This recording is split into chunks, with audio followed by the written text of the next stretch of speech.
We got a lot on our workshop today. Okay. There's two of me. So we're going to get right into it.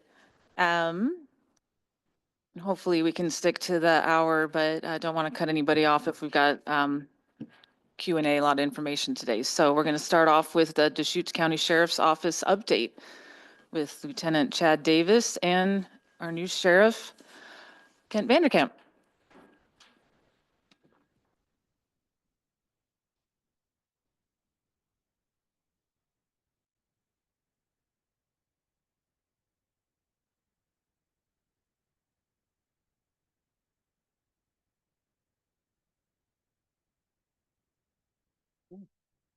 Have the sheriff go first since he's here to introduce himself. Also, our under sheriff, Aaron Walls, is here to join us as well.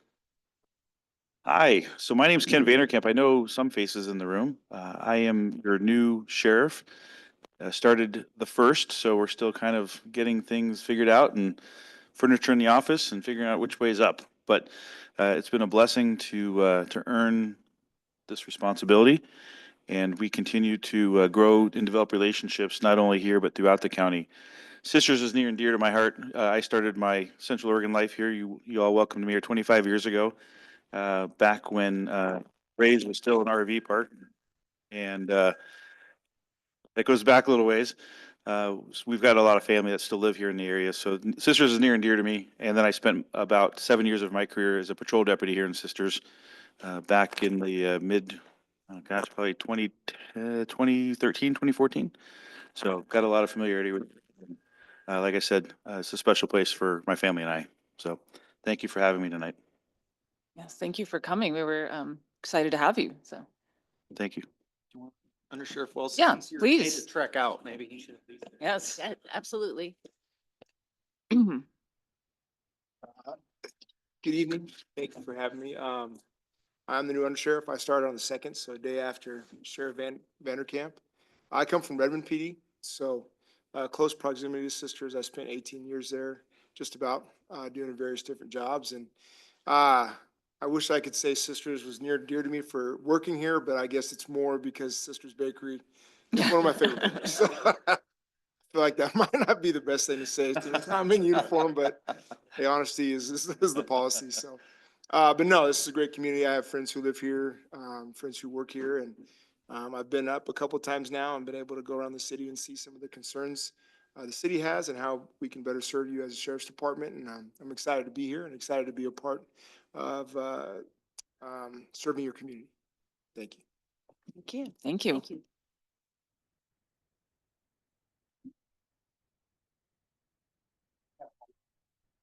Yeah, I think so.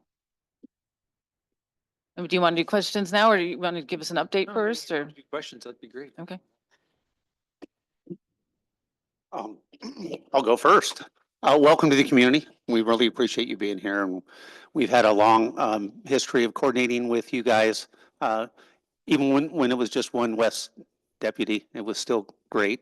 But we really appreciate the this partnership we have with you guys. And I got to say, Lieutenant Davis, and I just want to talk about him because I've been on council for 6 years now, and he's a treasure, absolute treasure to our community. He's one of us.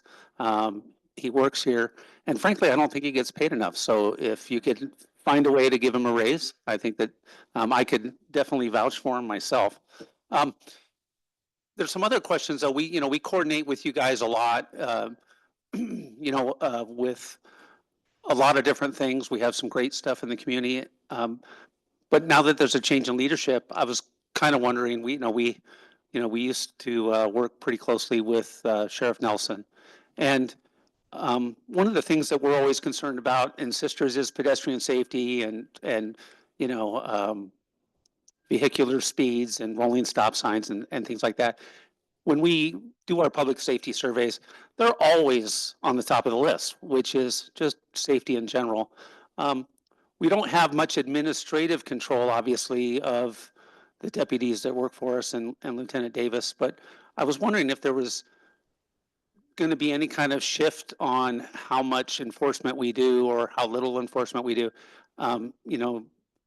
Sheriff Nelson like to preach education more than, just handing out a bunch of tickets. And I think that that's worked okay. I think there are some times when we could use a little bit more enforcement or maybe some enforcement emphasis weeks or months or whatever, just to try and get people slowed down a little bit because it is our biggest concern. We obviously don't have a lot of violent crime and stuff like that, which is good. But it'd be nice to know what your kind of your overall approach is about speed enforcement and traffic safety and things like that. So one of the priorities of my administration is traffic safety. If you hadn't heard me speak during the campaign season, I come from a pretty big background of DUI enforcement, so I was always looking at traffic enforcement and DUI enforcement as a priority. Highway 97 is a great example in Deschutes County. So last year, Highway 97 became one of the deadliest highways. Our section in Deschutes County was one of the deadliest highways in the Pacific Northwest and #1 in Oregon. And it was all due to aggressive driving. That includes speed, bad passing, distracted driving. That's the area that we're going to focus on, are the causes of those crashes. And Sisters is unique because you have a major interstate highway that comes through the middle of town, where people don't understand the differences between 55 and 25. So my proposal was and is going to be to develop a traffic safety team where not only they enforce traffic laws specifically, but also investigate major crashes, because that's also the back piece to that is when we do have a major crash, is being able to bring all the resources together from throughout the county. And it's a very technical investigation because it includes having a reconstructionist, drone pilots, drug recognition experts, evidence collection.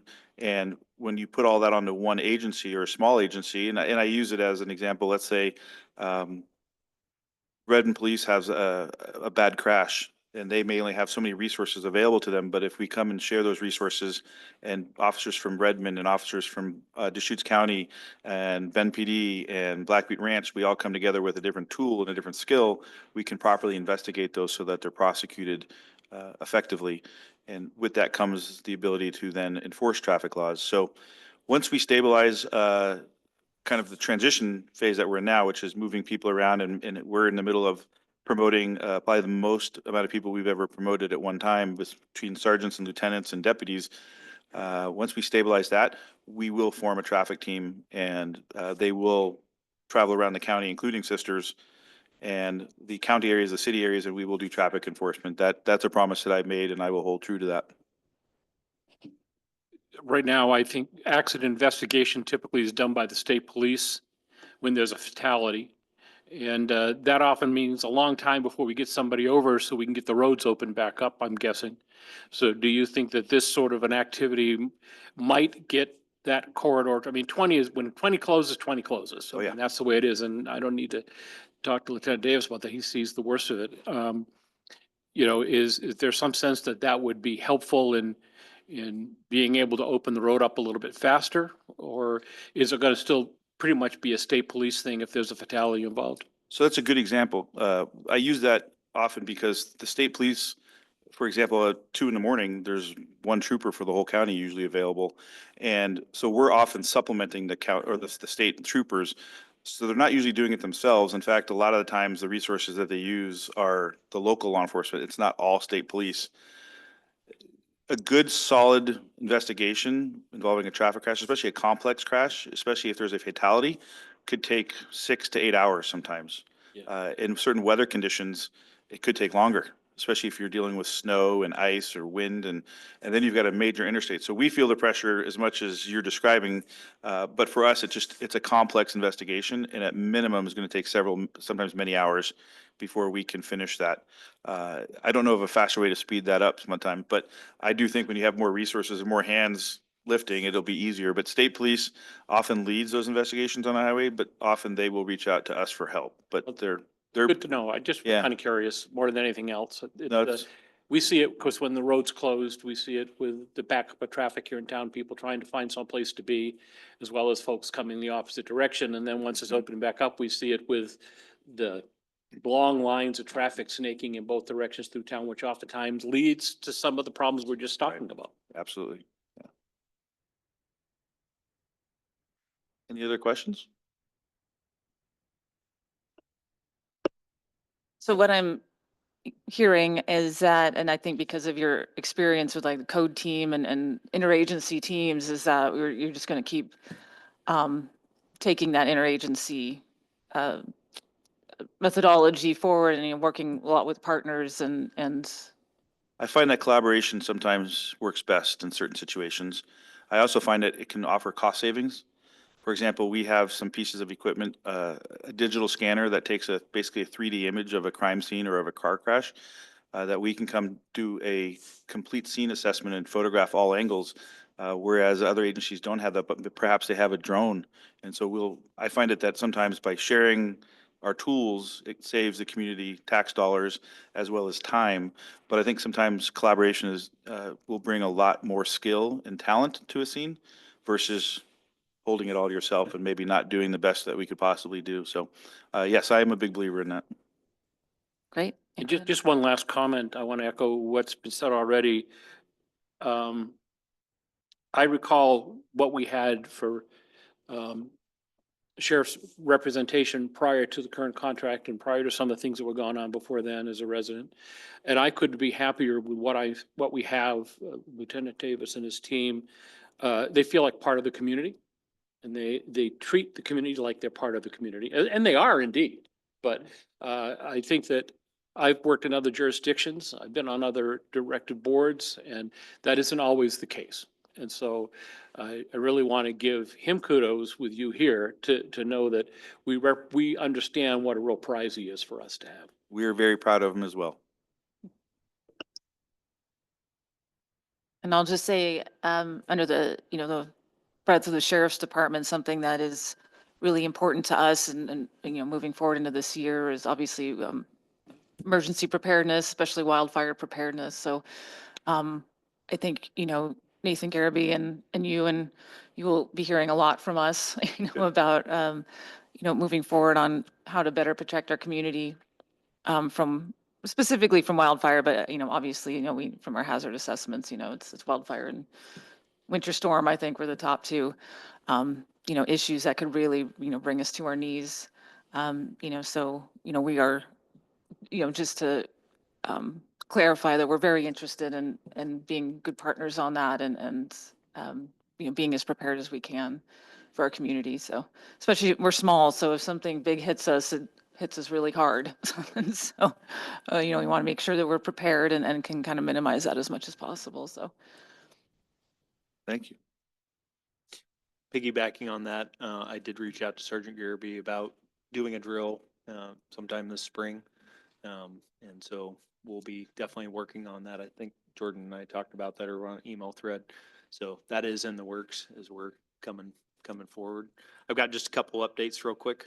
Wanted to say thank you to Councilors McDougal and Pellerin for coming.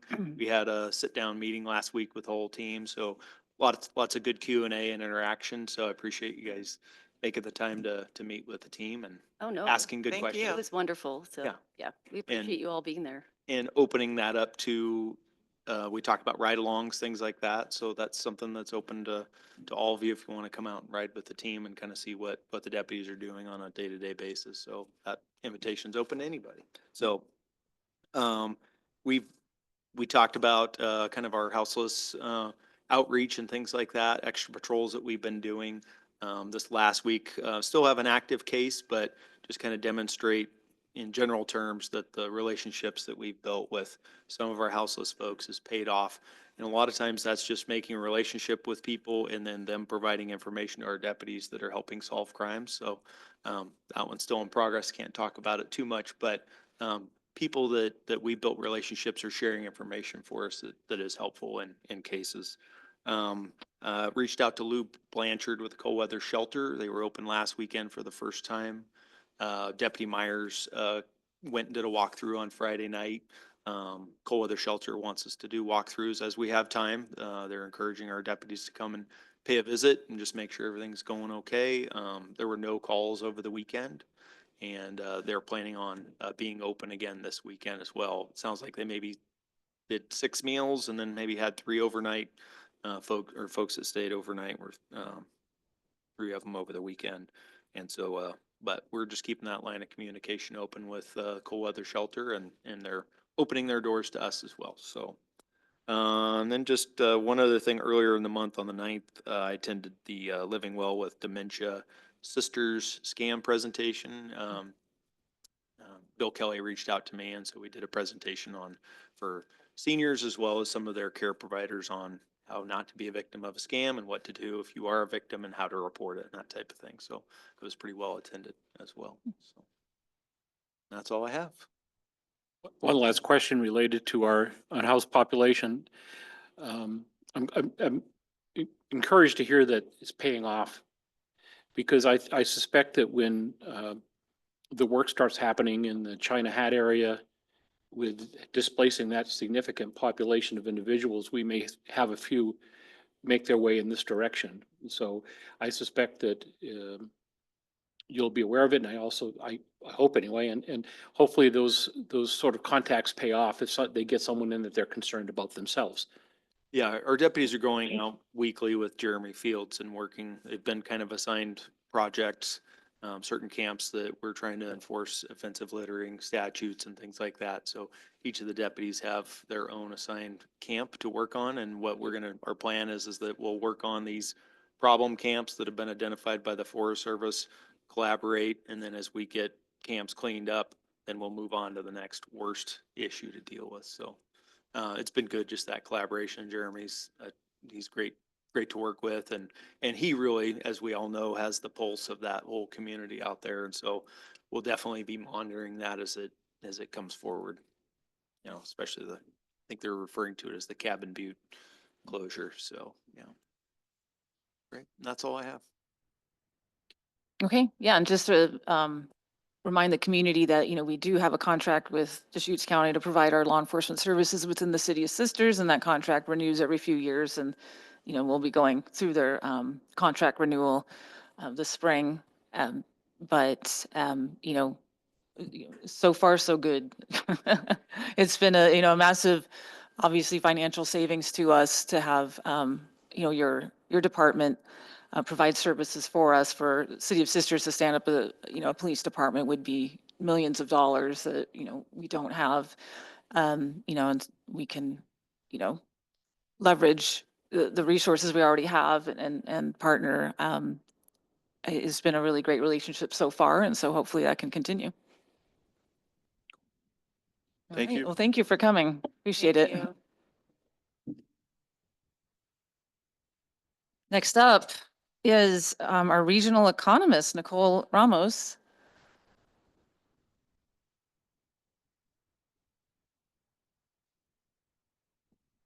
Welcome. Thank you for coming.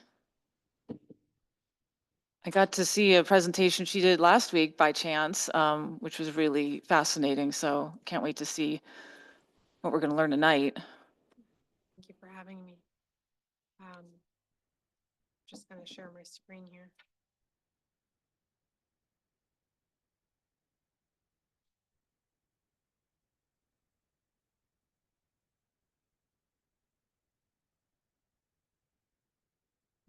Wheels are in motion. Buttons are being pushed. Yes. There it is.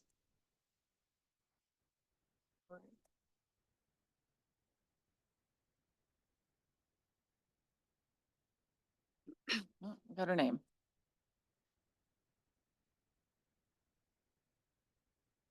All right, we got it on our screen. All right. Looks good. Yes. Super. Thank you for having me.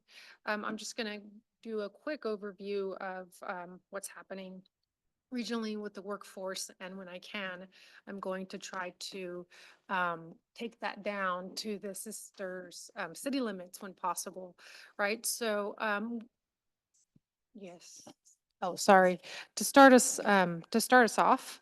Nicole, I'm sorry to interrupt. Can you introduce yourself a little Oh, bit? yes. I've never met you and I'd just like to understand. Yes, I'm sorry. I'm Nicole Ramos with the Oregon Employment Department. I'm the regional economist for the East Cascades region, and I'm with the research division.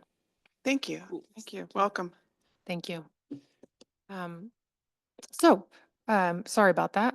I should have introduced myself. So, I'm going to start with the unemployment rate because Usually that's a good measure, and it still is a good measure now of what's going on. Usually when we have a low unemployment rate in the region, well, then we like to say that things are looking healthy. When it's below 5, we like to say usually that, people that want a job usually have a job. That's not always the case, of course. There's always exceptions to that. So in our area, we continue to see low unemployment rates, specifically in Deschutes. Deschutes has been mirroring the state pretty one-on-one recently. It's been around 4 to 4.1% the unemployment rate since the beginning of the year, with very little movement in between months. So it's been really steady.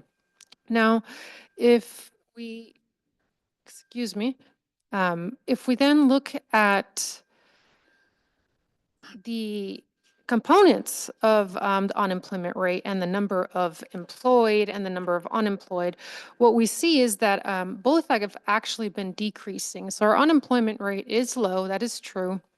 But the number of employed individuals has decreased, which is good. One might think, not necessarily in this case. The number of employed individuals have also decreased. That means our labor force, the number of people participating in the labor force, has decreased. Is it a problem though? Absolutely not. Right now, I wouldn't say it's a problem because we're at historic highs as far as our labor force goes. The number participating in the labor force, or we're near historic highs anyway. But it could be an indicator that things are slowing, that employment is not growing as fast, and we'll see a little bit of that later. But first, I want to talk about population. Do I want to talk about population? Yes, I want to talk about population. Very good. So the estimate, the census, specifically the population in Sisters, estimates that the population in Sisters has been growing. As you can see, it's been a steady growth, even strong growth in 2011 all the way to 2019, pretty strong. And recently we're seeing a slight decline. Again, the census estimates that there was a decline in 2022 and a decline in the population in 2023. For Deschutes County as a whole, though, the census estimates does estimate that the population grew in the recent years and will continue. Portland State University estimates that Deschutes County will continue to grow, although at a decreased rate, just like Sisters. Portland State University also forecasts that they will grow, but at a decreased rate. And we'll see if that turns out to be true once the revisions come in, or newer estimate and newer forecasts. So now if we break the population down by sex and age, this is what you're going to get. And in Central Oregon, what we get is we get a population where 34.7% is 55 years or old. And that's true for Deschutes as well. That Central Oregon, basically, when we're talking about the data, Deschutes kind of overpowers the other areas. Sisters now, if you look at Sisters, is to the right. It's a little bit more extreme. In fact, the median age in Sisters is 49.8 years old, which is, I believe, quite different from the states, which is around 40 or 41, I think. So just keep that in mind. Now, as far as Sisters goes, 36.7% of the entire population is already of retirement age or older. Right, so they're 65 years or older. Now, normally this could represent a problem, as it can lead to a smaller labor force or labor pool, excuse me, for local businesses to hire from, since these individuals are retirement age. Not all of them are. Just because you're retirement age doesn't mean you're actually retired. I'd like to say that as well. But the chances of them retiring soon, they increase as we get older, and we have a pretty old population in this city. So this could be a problem as far as labor pool availability goes. Yeah, and especially statewide, when right now the number of people that have retired is at an all-time high numbers wise. They're reporting that they're retired, so just to keep that in mind. People are retiring. Now, it may not be such a big problem, but it is a problem. And I'm saying it's not maybe such a big problem because of the inflow outflow data that we have. Now, this is a little bit dated because our inflow and outflow data is around 2 years behind. So, but if we look at the data for 2022, what we see is that workers living and employed in Sisters represent the smallest share of the workforce in Sisters. In fact, the largest share is coming from outside of Sisters. So this is why I say maybe it is a problem, right? Because, for instance, if the road closes because there's an accident, maybe half your workers are no longer able to get into town, depending on where they're coming from, right? But again, the labor force, the city is able to attract workers to fulfill its labor force needs. Another thing that is of interest is the number of people leaving, right? That has actually increased throughout the years. It's on the rise, and not a little. I don't have the numbers exactly, but it's like more than 5%. You could ask Eric. I sent him the numbers, by the way. But that has been increasing, and it's increasing, and I think it correlates to the wages, because when we look at the wages for the outflow workers, the number of individuals making over 3,333 monthly has actually started to increase as well at the same time as the outflow workers have started to increase. So just to clarify here, if we add the 1673 to the 272, that in theory is about the number of jobs inside the city of Sisters? Yes, that is correct. Just inside the city, so, okay, Yes, only within the city limits. okay. So, with this labor force dynamics in mind, let's look at the labor force growth or employment growth. And unfortunately, I don't have this data for Sisters because it's just too small, but I do have it for Deschutes. And what we're seeing post-pandemic is really strong growth. What I do have is some data, not the other type of data, but I can compare cities. It's a little dated, so 2023, I don't have 2024 data. So if I look at job growth by industry, we're actually seeing, I didn't write it down, but there's actually quite a bit of growth in the area, right? I don't remember total non-farm, unfortunately, right now, but we did have positive growth, and we're seeing strong growth in professional business service, natural resources, and construction, and information and leisure and hospitality. And I do have the numbers there because that is just growth relative to the industry itself, right? As far as numbers go, that might be different. For instance, leisure and hospitality rose by 110 jobs, right? But percentage-wise, it's smaller than professional business services. So you could use that when you're thinking about those industries maybe that need investment. Which ones are the ones that are growing fastest? Well, according to our data, professional business services, right? So that's just something to consider. Can I ask a question, please? Yes. Where does it, like our school district, fit into these numbers? Government. Okay, thank you. So if we look at the share, if we look at employment by share versus Central Oregon and Sisters, what we see is that leisure and hospitality takes it has the largest share of employment in Sisters as opposed to Central Oregon, where we have as a whole we have a little more diverse economy than we do in Sisters. That said, Sisters economy has gotten more diverse before. Employment was in 2 industries. Now, most employment was in 2 industries. I know it looks like that now, but those other areas were much smaller and those 2 industries were much bigger. And now we see that those other industries have more of an even share of employment, not as even as it should be, because this can represent a problem as far as if there's some kind of shock, for instance, that will affect leisure and hospitality when that's your main industry, that can affect the local economy greatly. So that's just something to consider. That said, it has improved as far as spreading out that employment. As far as projections goes, we don't have it for Sisters, and we don't for industries. We don't have it for Deschutes, but we do have it for Central Oregon, and we're seeing that leisure and hospitality is set to grow. So that is good, right? We as a region, that industry is set to grow, and that's one of the industries that drives Sisters. right? And then professional business service and construction. So we do expect growth in the future, and hopefully some of that growth in Central Oregon will happen in Sisters. And that is it. Thank you. Right, thank Any you. questions? Questions? Um, you know, we run on tourism quite a bit and the hospitality industry. One of the things we're able to measure is our TLT. It's a good barometer of how many people are staying in town.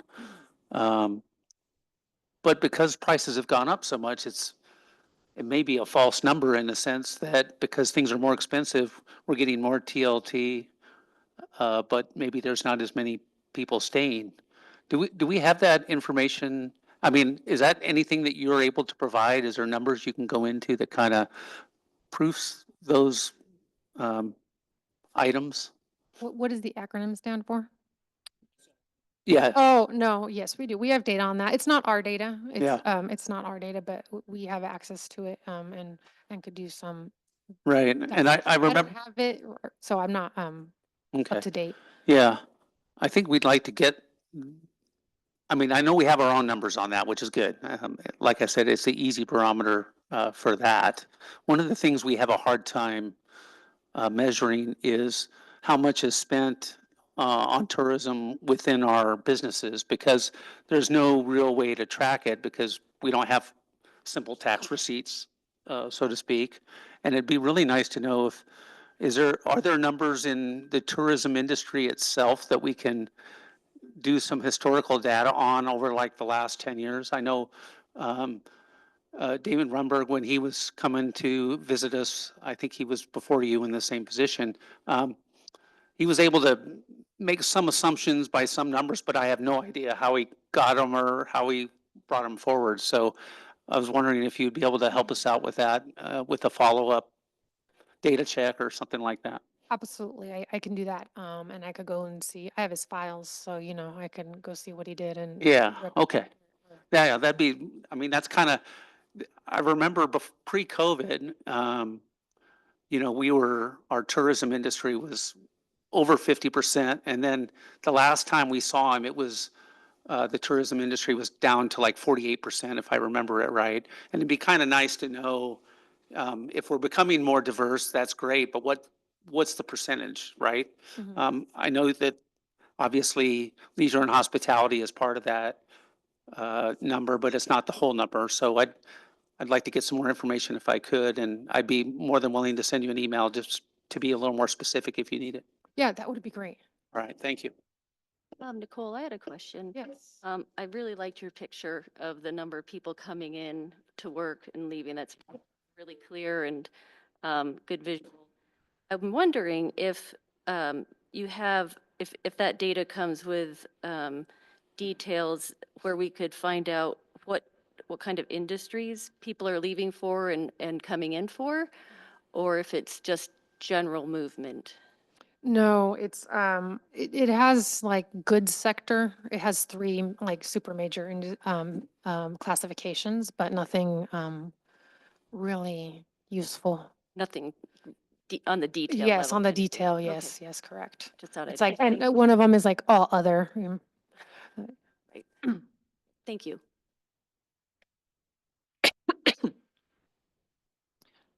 Since we have this slide up, this is a slide that has been pretty similar for the last few years. Excuse me. And this is, one of the data points that I really try to guide people to when we're discussing, our UGB, our urban growth boundary expansion process and the need for housing. Because, I've lived in Central Oregon majority of my life, and it's just, you don't live where you work here for some reason. Everybody works in a different town than they live in, and it's kind of the norm. However, those numbers are massive of the number of people coming in to work. We have the jobs, we've worked hard to get the jobs here, a diverse economy, and then those people are working here, which is great, they're part of our community, but then they're taking their paycheck home and they're not paying taxes here, and they're not going to our restaurants at night and they're not shopping in our stores during the day. And that's so critical, especially in the, our shoulder seasons when we don't have the tourism to help those businesses. So, I would really like to see those numbers get a little bit more balanced as we move forward. But, we know that a big part of that is housing. Mhm. And then can you go to the one with the population breakdown by ages, please? So when I saw your presentation last week, it was that, graphic on the left for Central Oregon, but this one on the right for Sisters is quite shocking. And I know a big concern for everyone in Sisters, but especially those, that are older is our lack of breadth of healthcare options here. And, our healthcare options have even kind of diminished or at least flatlined, no pun intended, over the last 5 years. So, and you can see, here's part of our problem again is that we do not have that, at least within the city limits, which we are small, but, we do not have the workers, to staff, medical offices. And, it's not just doctors, it's receptionists, it's x-ray technicians, it's phlebotomists, people who make more moderate wages. And so, again, I think this one on the right kind of really reflects the housing, basically crisis that we're in right now. So, yeah, thank you for that. That really shocked me.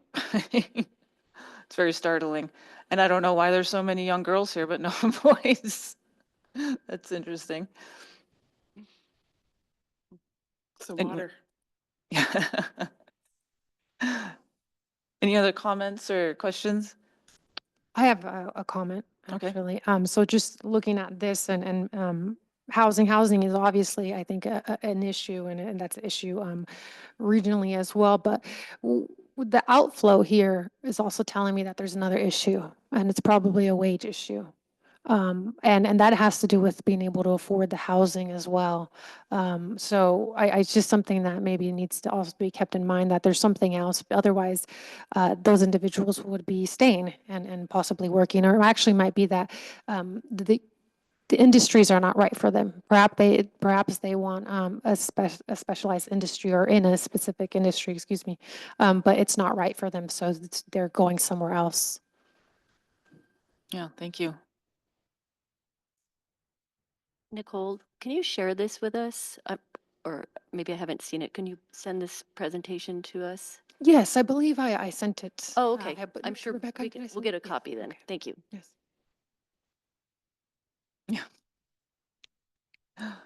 All right, well, I think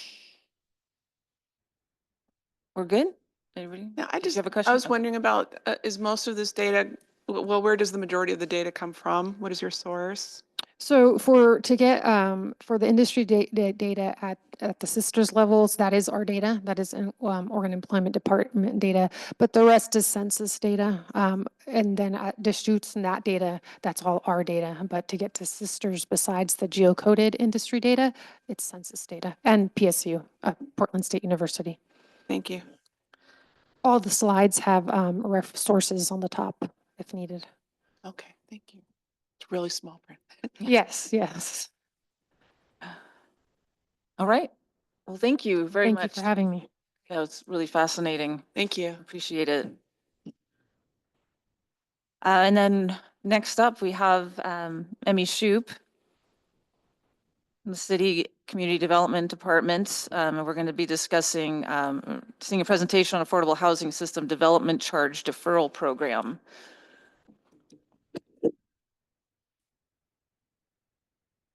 And Scott Woodford.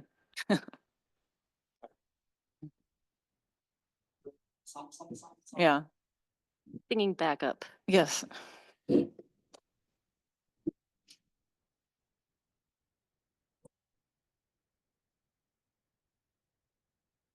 Hi, everyone. I'm just gonna get my presentation going.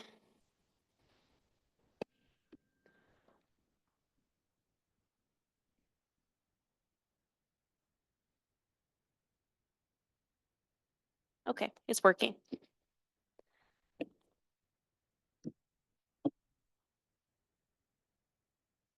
Okay, Good evening, counselors. Thanks for having me here tonight. My name is Emmy Shoup. I'm the associate planner here with the Community Development Department with the City of Sisters. And I'm happy to have the opportunity here tonight to talk about the potential of a system development charge deferral program, which would be targeted towards affordable housing developments in Sisters. So just to make sure that we're all kind of coming into this with the same understanding, I wanted to give a high level overview of what a system development charge is. You might also hear me call it an SDC or an SDC fee. That means the same thing as a system development charge. So these charges are one-time charges on new developments that help pay for infrastructure needed to support that development. So developers pay for the growth that they need to support that new development. And SDC fees and Sisters are for parks, transportation, water, and sewer impacts. And these SDC charges benefit existing residents as well as developers because by charging SDCs, we reduce the reliance on utility rates, bonds, and other community-wide funding mechanisms that can disproportionately impact lower-income households. In City of Sisters, payment of these fees are due prior to permit issuance or prior to that development connecting to infrastructure. So that might be we need to make sure that they pay SDCs before they get their building permit, or a food truck that's connecting to the water and sewer infrastructure needs to pay their SDCs before they start operating. What this means is that we currently do not have a mechanism or a program to allow for the deferral of those system development charges to be paid after that development approval or permit is issued. So why we're here tonight to kind of talk about the potential of allowing for deferral of SDC payment. Over time, the past few years that I've been here, as well as Scott, we've heard from developers that they've requested the opportunity to defer SDCs, and this is especially prevalent for affordable housing developers that we've interacted with. And an SDC deferral program is something that we've looked at through our 2022 housing plan. It's identified as a housing strategy to support, meeting our needs, our housing needs here in this community. So what an SDC deferral program is a financial incentive tool that can help make projects more financially viable. And how it does this is that there's additional costs for developers just to be able to finance payment of those system development charges. And so by deferring that payment, they get to save that money that would have to go to financing those costs. And that helps support affordable housing developments, low and moderate income housing, because they don't have to carry that upfront cost earlier in the project. They can pay it later. Oh, and just to kind of talk about this graphic here, I pulled this from the 2022 housing plan document, which generally shows that a deferral program in the housing plan, it describes it as a low legal risk. I don't know why it's showing as a high legal risk here, but it's described as low because there's many opportunities for checks and balances to make sure we get payment, even when it's deferred. There is a moderate increase of administrative burden just because of the additional effort to take in deferral requests, prepare those agreements, and to monitor them and make sure that they're paid before development gets occupancy. And as for the cost can be moderate, and that might be due to if there is not interest accrual when those SDCs are in deferral, that's a cost on the city that we're not getting that interest if we received payment sooner. But the other costs, like recording the agreements, those are things that are kind of, for one, built into the SDC methodology, those administrative fees, as well as the recording fees could be put on the developer to pay. So there's pros and cons of considering an SDC deferral program. One resource that I referred to was the Oregon SDC report. They interviewed 7 different communities in Oregon which had SDC deferral programs, whether they are continuing or not active currently. But some of the pros that I took away from that report would be that the city still receives that SDC fee payment, it's just on a different timeline. It helps reduce the financing costs for developers, which can be 10 to 25% of that SDC fee amount itself, which thus helps low and moderate income housing pencil out and become more financially viable. Another pro would be it is valuable for developers to know what their SDC fee costs will be as early in the process as possible. And so if there is that opportunity for them to lock in at a lower rate, they know what that rate will be in 2 years or in whatever defined period of time. And so it might give them the opportunity of certainty. Some of the cons with the SDC deferral program would be the administrative burden, and that can vary depending on how that program is structured and how broadly it is used. So in this case, we have kept this concept for an SDC deferral program very narrow, only for affordable housing developments. And that is kind of a way to see how much of an administrative burden it might be. And we've also designed this program to be relatively simple in structure. Another con would be the risk of non-payment. According to that Oregon SDC report, that tends to happen mostly with commercial developments. It sounded like that happens because, there's speculative commercial developments that never really know who that end tenant might be, and that end tenant has different impacts on the infrastructure, which has a different SDC fees respective to that impact. As for residential projects, non-payment seemed to happen when there were time-based deadlines that the developer wasn't aware of. So ideally, we have good communication with whoever we'd be in that agreement with, and they're very aware of what the terms of the timing and fees are as part of that deferral agreement. So I just wanted to highlight a few of the cities that were in that Oregon SDC report. I just pulled 3, Green being a community that had a positive experience with their deferral program. This tan color being they had a mixed experience, not necessarily good or bad, and Redmond being that they had a poor experience with it. So starting with Veneta community at the time of 5,000 residents, they made their SDC deferral program available to anyone building a new home. So it was strictly residential. SDCs were to be paid prior to issuance of occupancy, and they didn't specify how well it was utilized, but it seemed like it was used at least a little bit. And they acknowledged that there was a little bit of extra time for processing the form and recording the lien against the property. So moderate administrative burden. As far as Cornelius, a population of 13,000, their deferral program was very narrow. They focused only on nonprofits developing affordable housing.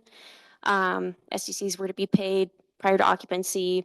Wasn't used very much, likely because it was such a narrow focus. And I appreciate that they provided such a specific amount of time of what it took to process one deferral request. And they acknowledged that if there was a higher usage of the program, they might need to structure their program a different way so that it was easier to process those requests. And then for City of Redmond, their SDC deferral program is no longer active, but it seemed like it was very well utilized, and that might be due to the eligibility criteria being very broad. They said any development can defer their SDCs. And their timing was a little bit different, but it sounds like it was well used, mostly residential, but some commercial. And, they acknowledged that their process involved a lot of departments, whether, it sounds like the finance department, the planning department, admin, all had to get involved and be a part of the process. And it sounds like ultimately they ended the program. Maybe it was just too much to handle. So with all this kind of information gathering that we've been doing, as well as meeting with City of Bend, their staff to learn about their SDC deferral program. And we've consulted with our legal counsel about where our code stands with supporting an SDC deferral program and what updates might need to happen. I've prepared this program outline, and I would appreciate your feedback on what we've shared. So before I move forward, yeah, I'd like to take any questions. Well, in reading through the material provided to us in the packet, I had a couple of questions. You mentioned that City of Bend's deferral program has changed from the one that you presented to us. What's the new deferral program look like? Yeah, Or so have they abandoned it? it's still active, and they kind of did a phased expansion or broadening of their SDC deferral program. So between July 2016, or maybe not, there's sometime in 2016 to July 2024, they had an SDC deferral program that was focused only on multifamily units with 3 or more units. And they recorded those deferral agreements every year. They had to be updated every year in order to reflect the current fees. And doesn't sound like it was highly used, but it was utilized. And so this new program that they've implemented, they've eliminated that administrative burden, which is, the preparing the deferral agreement, the signing and the recording and tracking it. They've automated that process through their permitting program. And they've also broadened the program to apply to all residential development. And I think now, at the start of 2025, they've opened it all up to any development in Bend. And it doesn't sound like it's been utilized much yet. But we don't have. Kind of curious if they did away with it, what they were doing. I think when I looked through what you also presented in terms of suggested language, we're talking about eligibility criteria, degree of affordability, 80% AMI for affordable housing. We did talk about affordable housing and workforce housing further up in the document. When I look at section 3.25 of the housing code, it says a program, we say a program requires, no, sorry. I lost it. It was the fact that we had a higher AMI for workforce housing. And I'm wondering if we are going to apply this to both workforce and affordable housing, if we need to change that eligibility criteria to the higher number in order to ensure that those folks that are looking to develop workforce housing can take advantage of this program as well. Trying to see where I put that in. Honestly, I thought I took that part out, but because I was trying to That's keep what this we got. focused. But yeah, Yeah, I mean, that was in there one thing somewhere. I saw that, and Scott. yeah, with 100% AMI and when owner occupied and 120% AMI with rental housing was what was in section 3.2. Okay. But I just wanted to be sure that we were consistent, especially as we're looking at UGB expansion and some of our own ideas about what kind of housing we want and a percentage of housing we want to see go into those areas if they're annexed into the city. I believe that if we think this is a good program, we need to figure out how we can also include workforce housing in that deferral process. It might look different, it might look the same. But I think we have to recognize that for those developers that are going to be building below market rate, have those same kind of concerns and expenses up front that we would have for someone who's coming in with affordable housing at a lower AMI. And those are the kind of things that we would like, excuse me, your feedback on tonight, some of these threshold things about how broad do you want it to be. We initially, as Emmy said, drew it pretty tight just to, it could always be expanded as we go on. But the idea was to start tight, but we want to certainly tailor it to how council would like to see it. So I'd like to hear more thoughts on it. I'm also interested in seeing it applied to workforce housing. It doesn't seem like we have probably as high a volume of that, but We want to encourage it though, yeah, but, right? Right. Yeah, no, but we'd like to encourage it. And I think that if people are willing to do the work to build that housing for us, then it'd be valued. And some of the people that are doing affordable housing are also doing workforce housing. And to be honest with you, I think it should be exactly the same. Just broaden it to include workforce housing, all the rules are the same. Just to make it easy for you guys, for them, for us. And that's just my suggestion. And related to the discussion of whether or not there would be interest or wouldn't be interest, I think those are discussions to have. I would prefer to start as liberally as we can, but when we see what the impact is to public works and some of our other things that have to occur as a part of what's happening, we may want to revisit that. But right now, the more liberal approach is what I think I'm looking at in terms of the deferral. And last but not least, there was one mistake in the material that came down and referred to the fact that something about connection fees. It was in the actual application where you're making edits. And it basically implies that they could not connect to sewer, water, or anything else until the SDCs were paid. But in essence, aren't you making that connection during the construction process? Or does that just mean servicing those connections? In other words, turning the water on or that kind of stuff. It said, I lost it. It's down in, Yeah, I remember reading it too. I was confused by it. right here, section 13.25.150, prohibitive acts. It says no connection to the city water system, sewer system, or transportation is permitted unless the appropriate system development charge has been paid. And I don't know what that language means in relation to what we just got on talking about, because it seems contradictory. Unless deferred, I guess. Yeah, unless deferred, maybe that's what it needs to say. Yeah, that could be. And that easy is addition. in section 13.25.150. Thanks. I have a question, and this just might be a newbie question. The documentation said that the fees would be deferred for 2 years. And does that just coincide with our building permits good for 2 years? Or is it, what would happen after the 2 years? I don't know what the timeline is for how long the building permits are good for. I think it's like they get a 1 year window of like, hey, you've gotten your permits, you have 1 year to finish or, make progress, and then they can come back and ask for extensions on that building permit. So I'm not sure if it's really restricted on that end of things. I just think- don't know if we would want to have just if you need an extension, you could have one, or you could come back and apply for one, or, how would we do that? Or as long as that building permit is Yeah, valid, like, I guess. yeah, I guess Be a way to trying to tie them together. understand, yeah. Still before a certificate of occupancy, just thinking about delayed progress, I'm not sure how that works. And this is a hard one for me because I'm a firm believer in STCs and what they do for the city, and the collection of them is important.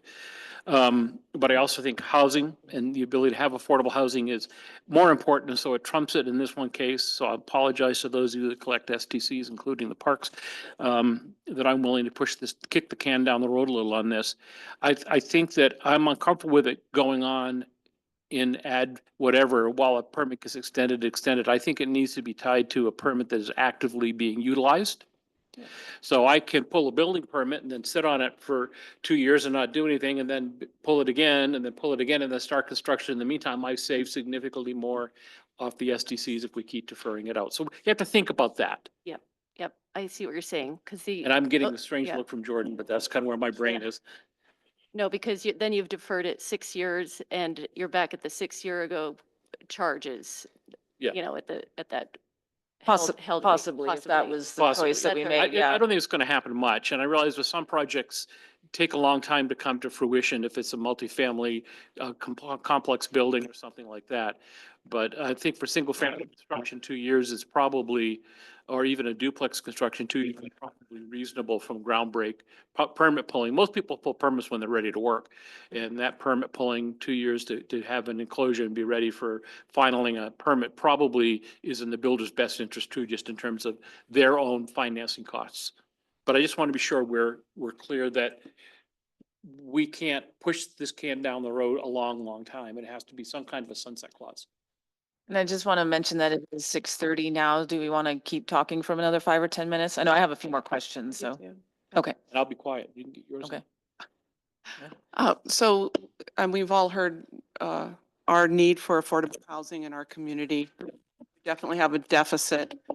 I'm just kind of taking a step back here, and I know that we have more options with SDCs, including potentially waivers, waiver program with a cap perhaps, or completely reducing or reducing the SDCs. How did we land on just a deferral program? Was there some history there, background? You mentioned the developers asking for that, but I'll bet you they'd also ask for a reduction or a waiver if they could. So I'm just trying to get the history behind landing on deferral. So as I understand the history, like, I think the practice here has not been to consider too much of the waivers. And even if a waiver was considered, we had the grant programs to kind of compensate, given that we're a small community that has limited resources for our sizable, utility projects. My understanding with the deferrals too is it's something that is relatively easy to start with in terms of some of the housing plan strategies, something that a lot of other communities have done. You can see that it's not a lot of code changes. When we first looked at it, we thought, does our code allow for deferral as it's currently written with, with the connection language? Turns out it didn't. And we did have conversations currently with some of the affordable housing developers that have projects in town right now about the deferral, since they're pretty familiar with these programs in other communities, and thought, oh, well, sisters, can you defer? And it turns out we can't, but we can ask the council if they'd be willing to consider that kind of program. The other types of programs, certainly we can look into those. It takes a little bit more work to research that and administer a program like that. There's a lot more costs and more analysis about what might be the financial impacts of just waiving or doing financing programs and things like that for certain types of projects. But no, yeah, like I said, that's kind of the history. Is just we've been having conversations about a deferral program, and developers have been asking, and so we did the research on. I think we only had one application for the workforce housing grant. Is that correct?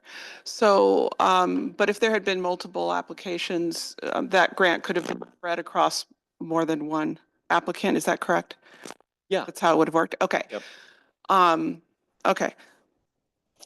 I can give a little context on, past council history. We've been pretty reticent about doing anything that doesn't keep the SDC system whole. So waivers basically just carves it out of there. And so I think that some of the discussions we've had in the past about waivers have been like, let's not do waivers, let's do grants where it still makes the system whole, but we're helping out in ways. And this deferral program does the same thing. The only thing we're really losing is the interest on that money when it's sitting in our coffers instead of in the hands of the developer itself. So pretty minimal impact, I believe. Okay. And then just looking at the options that were provided, I had a question around how often do we increase our SDCs? It can be every year for water, sewer, and parks. It might not always be for all those ones, and also transportation SDCs, but those tend to be updated January 1st, whereas the other ones are updated July 1st. Index it to a construction cost index, and then all master plan, any of our utility master plans lead into an update of our SDCs, maybe even the methodology like we saw with the Parks and Recreation or Parks master plan. Okay. Thank you. And if somebody's doing a multi-unit project, we've certainly seen projects where it's like, we'll do 30% of the units are affordable, so how would, how would this break down if it was a multi-unit project? Anything like Trinity Place, rental y- apartment or something? Yeah, I'm thinking, yeah, for like, if it was rentals, yeah. Yeah, so I'm kind of hearing two questions there. What if maybe 50% of those units are 80% or below the AMI and the rest are market rate?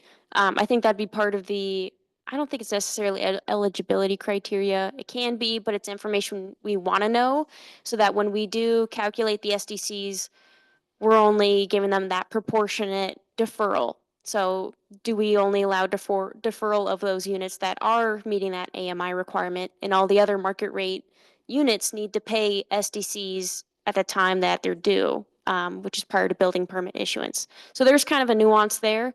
One thing I wanted to highlight is the we adopt the ordinance, which would allow for the creation of deferral programs, and that would, and I'm sorry, for the creation and adoption of those deferral programs via resolution. And that way, if those resolutions, we can bring those back and kind of update the program more seamlessly over time and kind of capture those nuances. But that resolution will also kind of further describe exactly how we want that program to work. So we could start out just with affordable housing and come back and with a workforce housing deferral program that's separate, or we combine the two if that's the direction that you guys want us to go in. As well as the 2-year duration, I think it's mostly, that would be most valuable if we're allowing developers to lock in on their SDC fees. Otherwise, if SDC fees are the current rate when they come in to pay, then it doesn't really matter if there's a deadline. All right, I'll just ask one more question, and then we should probably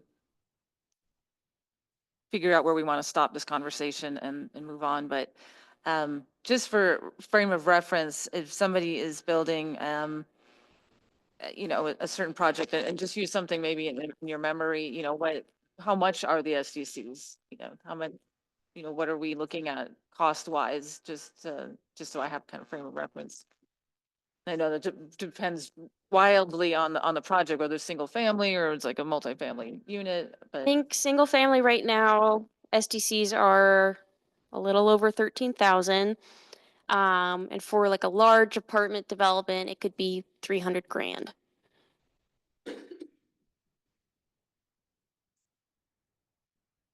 okay, thank you. That's helpful. So we should probably stop in the essence of time management here.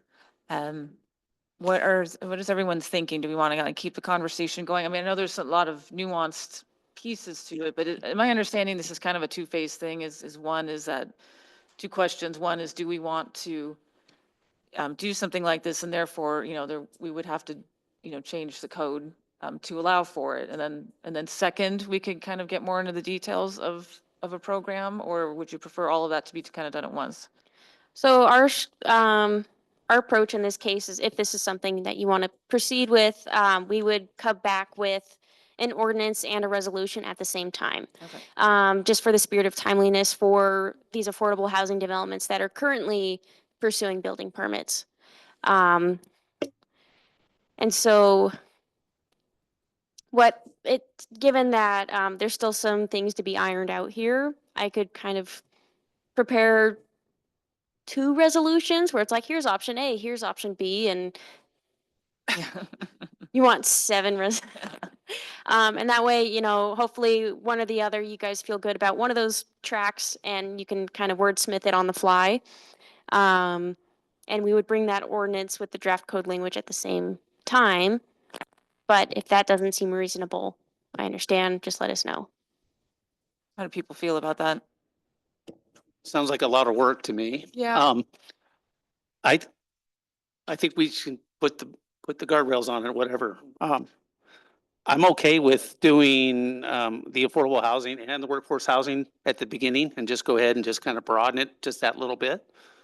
And I think I'd rather have it broad, like you said, a little liberal, and then if we have to tighten it up, we can tighten it up down the road. That's how I feel about it. Yeah, I was going to kind of say the same thing, and then I looked at what you put up and thought, well, I could wait till then. But I think that, speaking for myself, we're not making a decision tonight. We're talking about what we'd like you to move forward with. And I think that I'd be comfortable with something like we just discussed, the guardrails, a little bit broader language. We'll be sure we include our workforce housing and also got the last part, but what he said. Anyway, so, I'm comfortable with that, but I can't speak for the other 3 folks in the room. Yeah, I agree. Moving forward with affordable and workforce housing makes sense to me.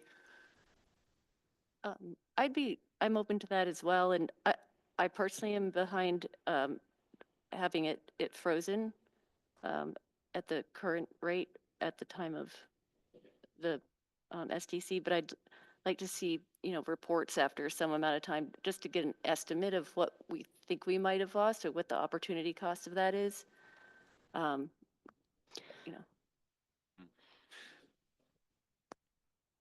Workforce housing in our code is defined up to 150% AMI, 80, okay. Okay.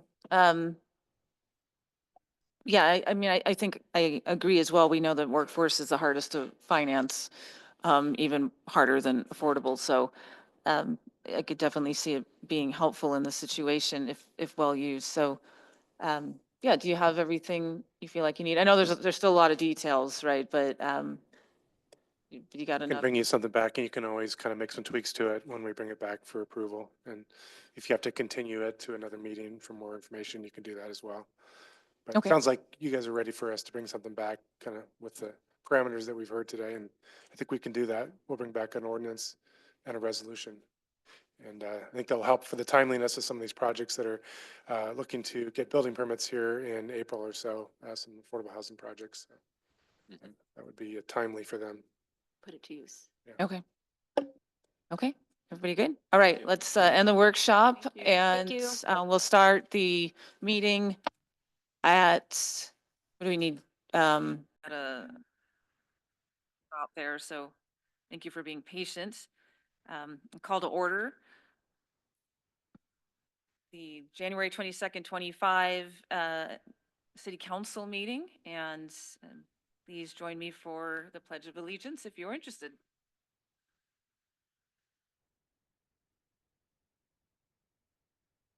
Pledge allegiance to the flag of the United States of America and to the republic for which it stands, one nation, under God, indivisible, with liberty and justice for all.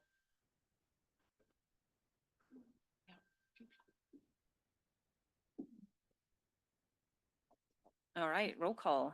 Mayor Lutz, Here. Council President McNougal, Here. Councilor Breeden, I'm barely here. Councilor Ross, Here. Councilor Pellerin. Here. All right, thank you. Can I have an approval of the agenda? I move approval of the agenda submitted. I second. Okay, all of those in favor say aye. Aye. No nays, thank you. And now time for visitor communication. We have Doug Maines.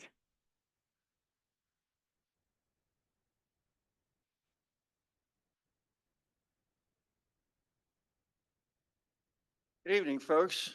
Doug Maines. I was talking to the former mayor, Michael, about the crosswalks. And Madam Mayor, I'm going to kind of pin this on you again. We really can use, and I don't know if anybody has bothered to make contact with ODOT about putting in flashing crosswalks.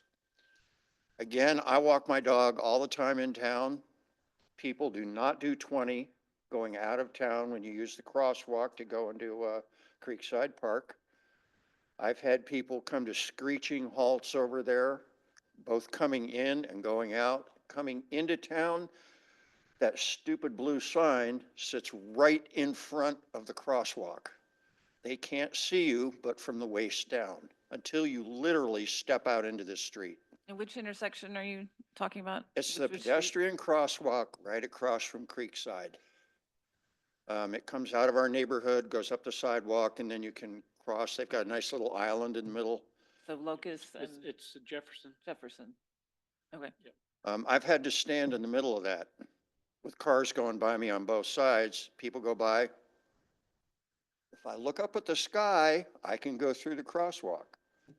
I have the same problem in town, the northwest end of town, up by Snowcap. People coming into town are terrible.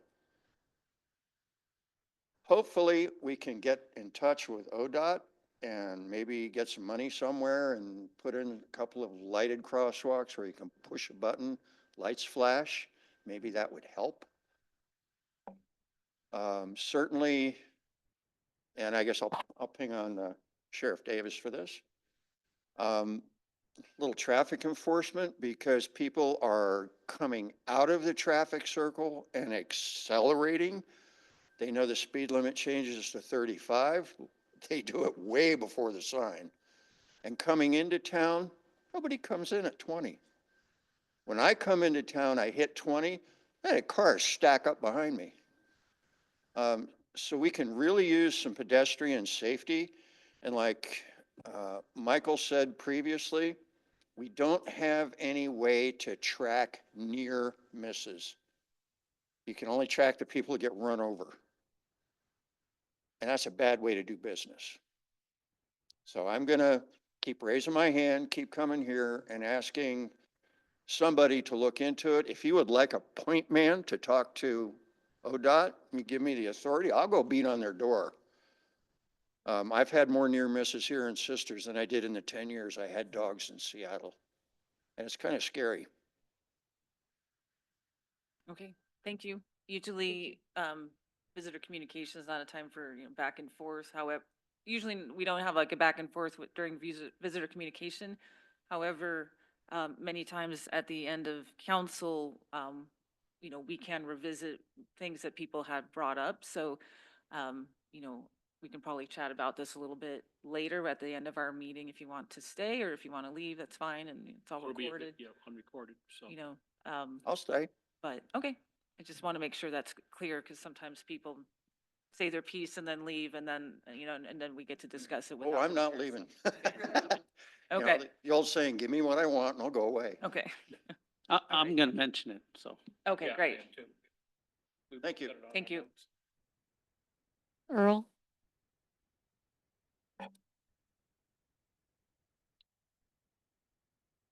And I forgot to mention full name and address if you want to share that.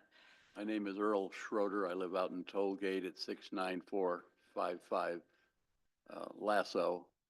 And as everybody asked me, my last four are 0018. So I'm here this evening just to make a simple acknowledgement of a request. I'm with the Veterans of Foreign Wars and American Legion, and they granted me the title of Senior Vice Commander, and I told them I was old enough to handle vice. So I was elected to come here and request from the council that we are investigating about returning to this council chambers to do our VFW, American Legion meetings. We meet 10 times a year on Wednesday between 7 and 8. We met in this room when it was brand new, 20 years ago or so, and when COVID hit, we shut it down, and then this town suffered a great loss of many, many things because of COVID.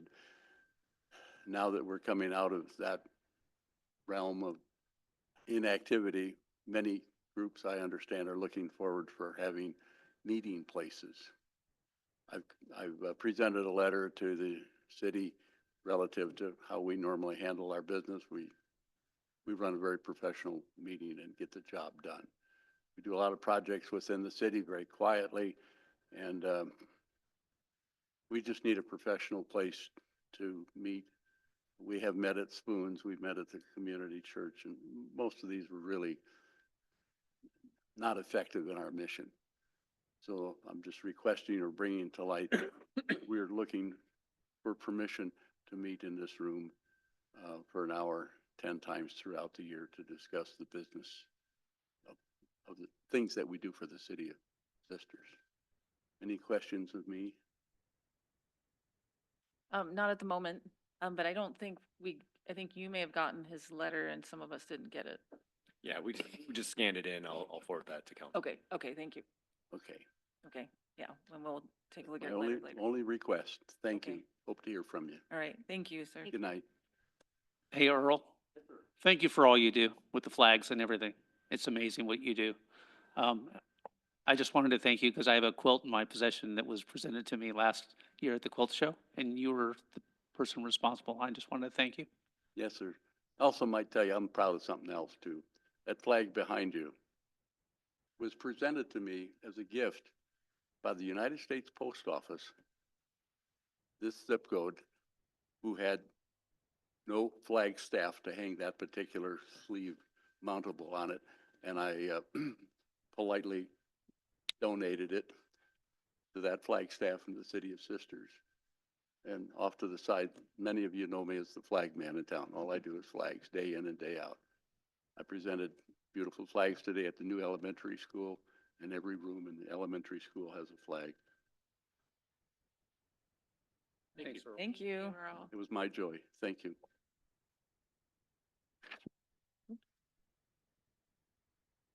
Anyone else? No. Okay, all right, thank you. Can I have a motion for the approval of the consent agenda? I move to approve the consent agenda. I second. Okay, all those in favor say aye. Aye. Aye. I forgot, so aye. Thank you. Yeah. All right, so for council business, skinny agenda tonight, none. Okay. But we do have other business and we have some board appointments. We just finished a massive amount of bringing on a new board and committee members a month ago. And, but there's always a few that kind of fall through the cracks or just people coming and going. And so we needed to fill a few more seats. So I am appointing to the Urban Forestry Board Bridget Tinsley and Robert Phelps to one-year terms each. So they'll be filling out the UFB for us, which is great. Thank you for stepping up, Bridget and Robert. Yay. All right, we can just move on to staff comments. Thank you, Mayor. Are you staff? I am staff. Okay. Yeah, I'll be doing the staff comments again tonight. We have staff out, various illnesses and vacations and things like that. So in spirit of the light agenda, I'll probably keep it pretty light as well. I did want to, I know the mayor will address the comments to the public comment about the flashing lights. I know this is a conversation that Paul has been having with ODOT over the years. On that front, the city's gonna have the first flashing crosswalk or lighted crosswalk when the Woodlands phase, Scott's not here, one of the future phases, the Woodlands development across from East Portal goes in. That crosswalk is designed to have those features. That might be one of our test cases for how that works. And, you know, if that's successful, is there other parts of town that maybe ODOT would be open to? I'm not making any promises, but I hope to set up a meeting with ODOT Region 4 leadership and have those conversations. Is that on 20 or across Barclay? 20. That's on 20. On 20, okay, Yeah. thank you. So they managed, so maybe we can kind of leverage how that got approved and follow that same process. Is that something that the developer pushed through with ODOT? Yeah, my guess is it was likely worked out with when ODOT had comments on the development, the intensity of development, the characteristics of the highway there with this like curve and the 35 miles an hour and things like that, that it was more conducive for having a feature like that as opposed to what we've been told in the past about downtown flashing lights and their interest in that. And are we, and again, a little off topic, I'm sorry, but my understanding is we're still should be getting a traffic study with the completion of the roundabout. That's my understanding too. I don't know what the timing is on that. Okay, okay, because there's certainly a lot of potential in that to hopefully drop speed limits on the east side of town for people, you know, coming in and passing through there to kind of mirror what is already happening on the northwest side of town as people enter and exit the city as well. It's very lopsided on how, Yeah. you know, traffic moves in and out of town and you can see the repercussions of that and how people drive. I can't imagine it staying at 35 on the west side of town down the road. Once the Woodlands gets all developed, across the street from Dakotas and stuff is going to be live-work units. It's downtown commercial, if I'm not mistaken, on that We'll have side of the highway. You're going to have the transportation. We're gonna have that crosswalk. I think it's, yeah, the transportation hub will be hot and heavy, running every day. I just have to believe that at some point, that's not even gonna be 35 anymore, and it'll be 20 from roundabout to roundabout at the very least, and then maybe the 20 presses out towards 126, the Y, I don't know. But that west side of town is just gonna, it's gonna grow up so fast and so quickly. I just gotta think that it's not gonna be 35 for a very long time. I do have comments, but I'll save them for counselor comments. Yeah, anyway. Okay. On January 29th, next week, we have the council goal setting open house here in this room, 5 PM. And then the next day is the steering committee for the UGB. So it's at 4 PM. We have a couple counselors on that committee, but they also will be meeting in this room, 4 PM on the 30th. The Sisters Cold Weather Shelter, you heard Lieutenant Davis give an update on that. They were open this last weekend. I think they had 3 or 4 folks that were staying overnight, more folks that were coming for the dinners that they offered in the evening. Like Lieutenant Davis said, we didn't have any calls or complaints or calls associated with that. So on the roundabout art, we're down to 7 proposals that the committee is working with Carrie on vetting and reviewing and perhaps narrowing down to the point where they would be invited as the finalists that the community would then weigh in on. So I did get a chance to see the top 20 or so as part of the process, and a lot of great ideas and some great submittals. So I think they're a lot more optimistic on this second go around with the call for artists. So we're looking forward to seeing what the committee kind of comes up with there, and forward to the community. For community development, I mentioned the next steering committee meeting on January 30th. They'll be reviewing the feedback from the open houses, so both the online and then the in-person open house. And then they'll be reviewing the draft analysis on the UGB alternatives that evening. There's been more commentary in the press. There's been, I think you've seen some of the letters. Scott's been sharing those with City Council. We're keeping everything on the website, so anything that comes in to the city, public comments and letters, we're posting that on our website and trying to keep you informed on when we're updating those and when they come in. It's a public meeting, so I imagine there'll probably be public comment too at the steering committee meeting as well. The Wildfire Mitigation Group is meeting February 4th here, and I think what they're trying to have is some local fire officials that had gone down to California to come up and talk about the experience down there and what they were seeing. So a good chance for lesson learned on that. At the same time, Matt was reporting out on defensible spaces after the work session. We're working through updating that and getting the ordinance ready to go to Planning Commission for a workshop. He's been working with the City of Ashland and Oregon State University on the code amendment, in particular the plant list, and having OSU kind of weigh in on the high desert plant list as opposed to just some of the other standards they have. And so that's been helpful, and also how the City of Ashland structured their code and what makes sense for how we structure it so staff can implement it pretty easily. So that'll be coming the next couple months to process that ordinance. The Planning Commission did recommend for approval the development code increase for fines associated with the unauthorized removal of significant trees. So that's something that council kind of has been talking about for the last year or so after some incidents about tree removal associated with development. So I'll be coming to council on February 12th. And then if you haven't seen it, well, I'm sure you have, but those buildings at the Sunset Meadows, the multifamily buildings, are nearing completion. And so I think the first 3 buildings are super close to their first C of Os. And what I've seen is they're already advertised. Not affordable, but they are advertised. It's more housing units for our community. But I imagine they're going to be leasing up those shortly as we give the certificates of occupancies. The other 3, I think, are getting close to completion. So that whole development on the multifamily should be done here in the next few months. And I ask this every other meeting, but how many units is that combined? Do you remember? 90, what is it? How many? I can look it up. It's on Okay. It's on our A lot. yeah. It's quite a bit. There's six buildings. I'm not sure how many units per building, but there's a mix of 1, 2, and 3 bedroom apartments.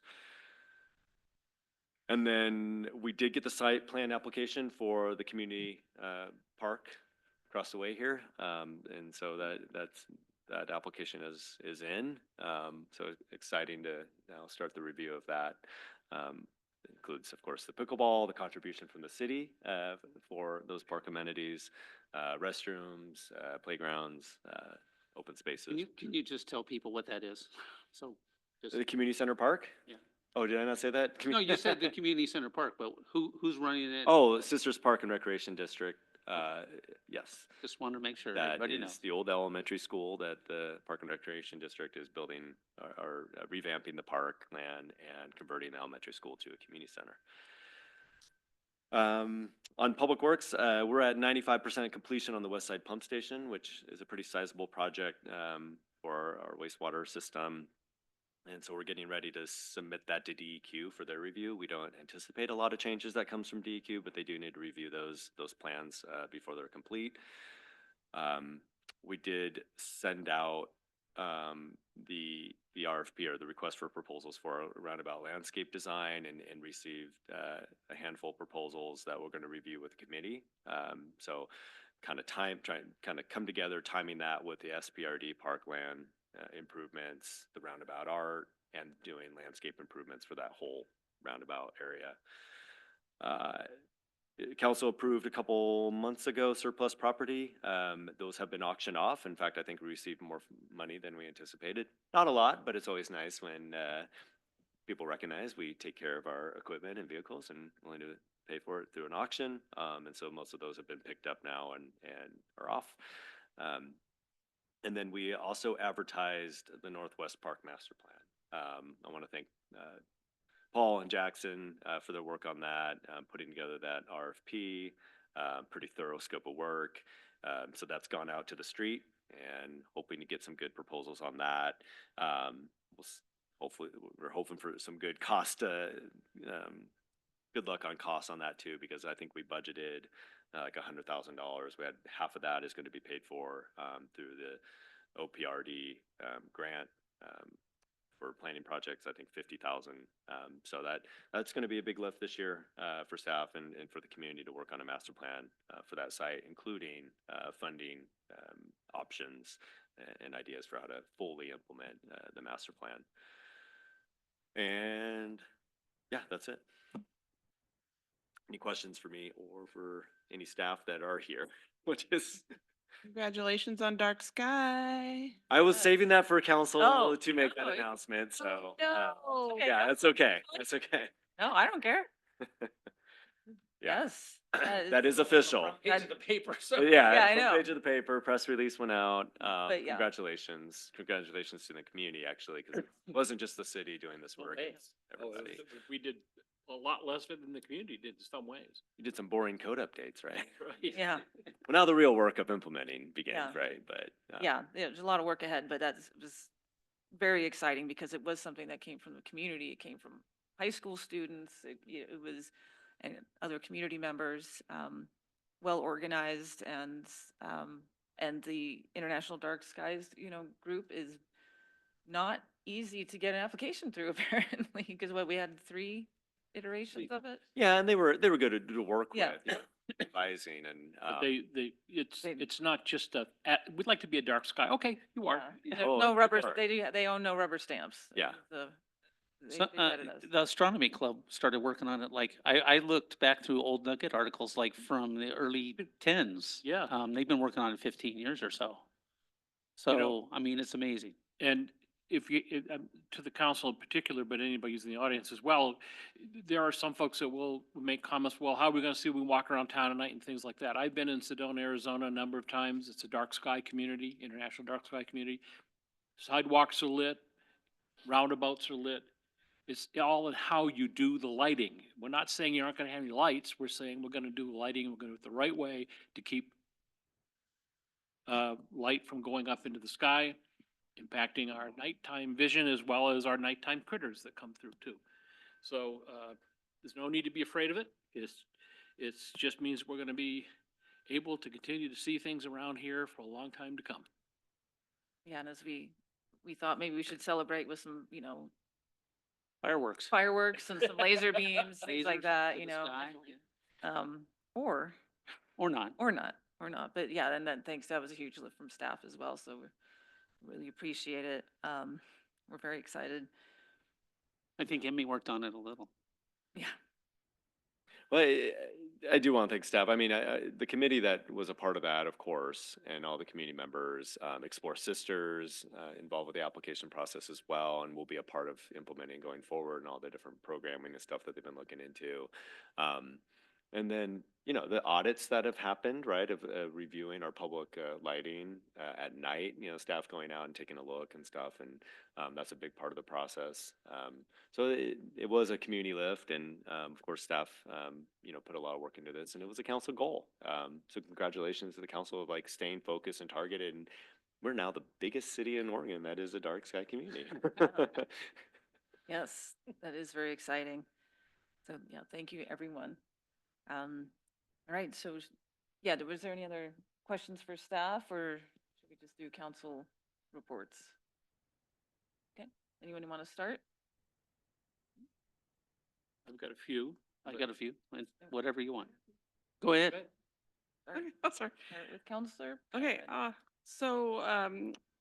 as Lieutenant Davis mentioned earlier, Sarah and I got a wonderful tour, sat down with all of the deputies and I really didn't expect that much. I thought it maybe 10 minutes because they've got a big job on their hands. But they really took the time to speak with us, and we learned quite a bit about the public safety in our community. And I just want to thank him again for that. I walked away feeling even safer. UFB interviews, as Jennifer just pointed out, I just want to say I was part of these interviews for the Urban Forestry Board. And Bridget and Robert blew my mind. Their experience in urban forestry, I mean, I was really impressed with the candidates, so I'm very happy and congratulate them both. Robert himself is a 30-year resident here and actually was part of us becoming Tree City USA. And then Bridget brings a ton of urban forestry experience. So it's just great. I was so happy for these two. Coffee with Counselors, Sarah and I kicked that off for the month, and we had 4 attendees, which was great. Kathy Russell brought to our attention the Trout Creek Conservatory or Conservation Area, which is right alongside the Mackenzie Meadows property that is looking to get rezoned. And so she wanted to just bring our attention to that. And I would encourage everybody to walk that if you can. It's right behind the high school there. It's high school property, and it's a really pretty area. Peter Hoover also attended, and he made it very clear, and I just wanted to point out when we talk about affordable housing, when we have these developments start up, and they'll say, okay, yes, we'll do 30% affordable housing in our development project. Well, we need to make sure that we're looking at a more detailed timeline. When would that 30% happen? Is it going to be phase 10 and then the developer takes off at phase 9? We want to make sure that we're really looking at the timing of that affordable housing phase by phase and hold them to that. I would encourage that, and I thank Peter for bringing that to our attention. Also, on the topic of coffee with counselors, we've talked about evening with counselors to kind of alternate a bit and encourage people who work during the day to still have this opportunity, because I think it's a great opportunity to sit with the counselors. And it's great for us counselors to hear what the public has to say. I wanted to throw this out there just to kind of get some traction on it. If we were to alternate the month to month, do a morning and then do an evening, do a morning, do an evening, I would be for that, possibly starting in March. But I did note that if we continue with the second Tuesday, then we're doing perhaps a evening with counselors at 5:30 on Tuesday night, and then the next night we have city council. It just seems to be falling back to back, and I don't know that we all want to give up 2 nights in a row. Maybe we do, and we're okay with that because it's not that often. But I just wanted to point that out if we make a decision here on this. Any thoughts on evening with counselors? Khalil with counselors, I'm all for it. Yeah. I won't make them dinner, that's for kombucha. sure. Kombucha with, yeah, Kombucha. that's good. You know, I think that it's not a bad idea, but I also think that it doesn't have to be on a Tuesday. I think that some people are tied up on Tuesdays all day long. So, you know, I think that's one of the things, I know we like to make it consistent so we can kind of plan on it and think about it and have it in our calendar. But the reality of it is, if we decided we were gonna do a daytime and a nighttime one, there's no reason that that nighttime one has to be the night before the city council meeting. It could literally be the week before that. I mean, this is something we do arbitrarily in terms of picking when, and somewhat arbitrary, let me rephrase that. We've all got things to do, but, you know, it's not a bad thought.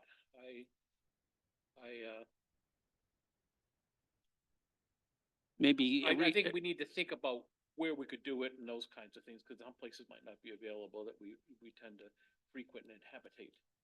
It was nice doing it here at City Hall. I just felt like it was quiet. Everybody knows where it is. We had the seats and the tables. In order to make them dinner. Didn't have to make them dinner. I don't know, I would suggest City Hall but I realize that that means the building being open and the time that we do that. And if we do night meetings, I mean, normally we do have staff members, at least Yeah, one that's staff member true. with us, so is Yeah. that putting I mean, A, do we have to have a staff member, and B, is that putting a burden on staff? That's true. That's okay. I mean,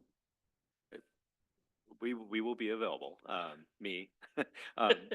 Yeah, a happy hour with council. I mean, we could find a date. We could pull the council of other dates. We could keep the Tuesdays every other month, Tuesday mornings, and do like coffee with council, and then we could do happy hour with council on, you know, alternating months in the evenings. All NAs, of course. No. I mean, Happy yeah. hours. like, every other month, every third month, something, Yeah. you know, Yeah, I whatever. was gonna say, Yeah. it doesn't have to be every other month, like, Yeah. you know, if that's. But I think popping in the evening is not a bad idea. That's Yeah. what I'm trying to say. For some It folks. doesn't have to be super late, it could be 4 or 5 or whatever, and, you know, I mean, And I it mean, would I'm allow all- people who work during the day to be able to attend if they chose. yeah, I mean, I think it's a good idea to vary it for sure. Yep. We'll just have to, it's still kind of a new concept, you know what I mean? We just started it in like August, Well, September. that's great. I think Yeah. maybe it was an hour. Yeah. I wouldn't mind. It wasn't very long. So if we did like a 5:30 to 6:30 and people could still get a. I went to all of the first 5 or 6 and I was like, man, I'm kind of looking forward not to have to be at every one. And so I think it's cool that we're flipping it around and it's good that nobody's Yeah, overburdened. and I think, 5:30 or 6 is good for folks, at least in town. If you're coming from Bend, you might not be able to do it, but 5:30 to 6:30 it also makes it a little bit more reasonable for staff that would have to stay and keep the building open. Yeah. Monday's usually an underutilized evening as well. Yes. We don't have much going on Monday. Restaurants aren't open and things like Yeah, that. so some, People yeah. are looking for That's true. something to entertain themselves with. Yeah. Football Oh, in the boy. fall, but you got to think about Oh, that that's one. right. Yeah. I mean, I'm not a huge fan, Yeah, but yeah. I know Monday Night Football is a thing. Well, Well, maybe if it's urgent enough, Well, yeah, think we've got they it can, shot they can at, give up right. their football. Yeah, sorry. Yeah, Right. Thank you. Alright, we're bringing Maybe it we to pick you. one date and we Right. start there and just That- see how it goes. yeah. Well, I don't think we have to solve this right now. I think Yeah. that it's a good Rebecca suggestion. can Yeah, work her I like magic. it. Let's not try to work this tonight. Yeah, I like I it. prefer though. not to. Did you have anything else? Joe? No, that's it. Thank you. Plenty. No. Well, you go again. I've got 8 things, so You have to be. I don't have a lot. The Parks Committee has been meeting and working on the naming of the transportation hub. And we had a very fruitful meeting. Rebecca's been the individual who's been interacting with us on that, and she's done a lot of work. At the last meeting, they came up with a list of words, kind of narrowed it down, so just single words that would describe what might go on there, and what its attributes might be, et cetera. And they came up with about 19 words, I think, was what they finally settled on. And that's gone out to them in one of these group. You can check off what you want to do things, one of the constant comment or something like that. And then out of that, 10 phrases were built by them. So a phrase might be Sisters Adventure Hub. We had a rationale for that. Some names came up that we liked, but then we realized they sounded like housing developments, so we had to kind of back away from those in terms of the group. So, and then they're going to be asked to kind of rate the names there. Now, that doesn't mean that the winning name will be what it will be. It just is really to kind of get them to focus in and think about it and what they want to do. And a couple of the suggestions have come in. So we'll have more on that probably the next time we see you. Related to the flashing lights, I just want to say this. ODOT has them all along 101 through the city of Newport. Now, a lot of places in the city of Newport, the speed limit is 35, but there are places where it's 30 and 25. But I think they put in about 7. They go all the way from Fred Meyer to just before the bridge. And, and I'm wondering if their rationale is that speed is a factor as to why they need to put it in posted speed. You know how ODOT is with their traffic studies. But they have certainly done it, and they've done it on a state highway, and they've done it through a city or a community that with a lot of tourism accepted it. And I can tell you that 101 is another racetrack. If you've ever been on that road, people trying to beat one lane before the other lane to get over the single lane bridge is always somewhat interesting. But they're all the way through town. They've just shown up in the last year, and they're effective. People stop. They're very effective. So that's where that is. And then I just, 2 more things. I will attend the Janelle Bynum's event on Saturday to regionally swear her in, even though she's already been sworn in. I think just an opportunity for us to make some contact with a regional representative at the Congress. And so I'll be there for that. I'm not sure what good it will be. I've done some of these before for people like Wyden and Peter DeFazio, and sometimes they remember you, and sometimes they look at you and they think they know you, and sometimes they're not sure who the hell you are.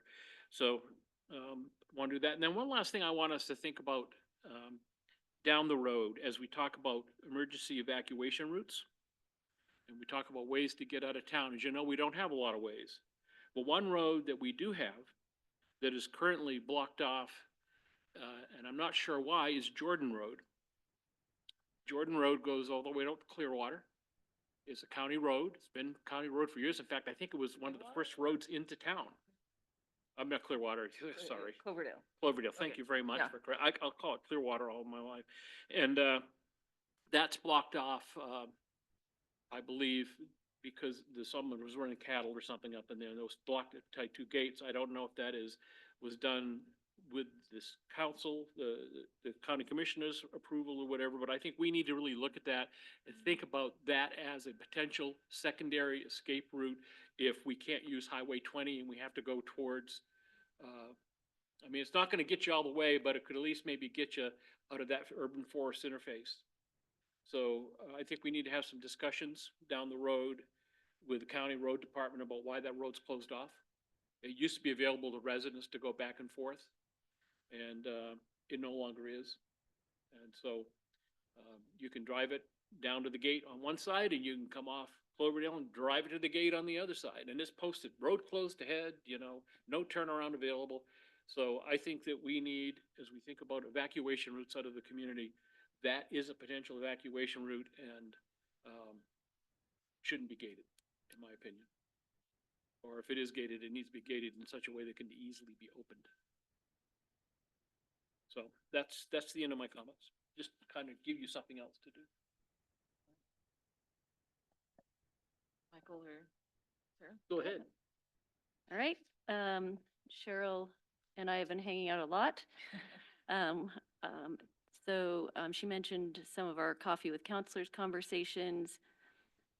We did learn also that starting in February, so the Well House Market is now called the Core Market. The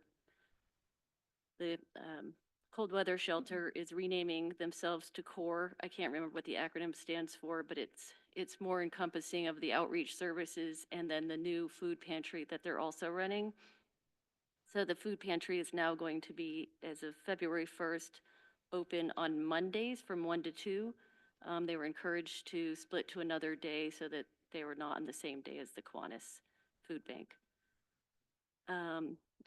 Also, one of the conversations that came up, and I just wanted to share this because these kind of planted seeds in my head to be thinking about with defensive space. There was an interesting discussion around significant trees. that might not be as desirable as Ponderosa's. And it just made me realize we need to be really clear when we're putting the code together, and if we're designated, if we do designate certain things, we need to have it laid out explicitly. I think there was just some confusion in the community, and they brought an example to us. There was also some discussion about, just thinking about supportive habitat in high-density areas. And so these are things that the community is thinking about already. And I expect there to be a lot more comments as we move forward on this.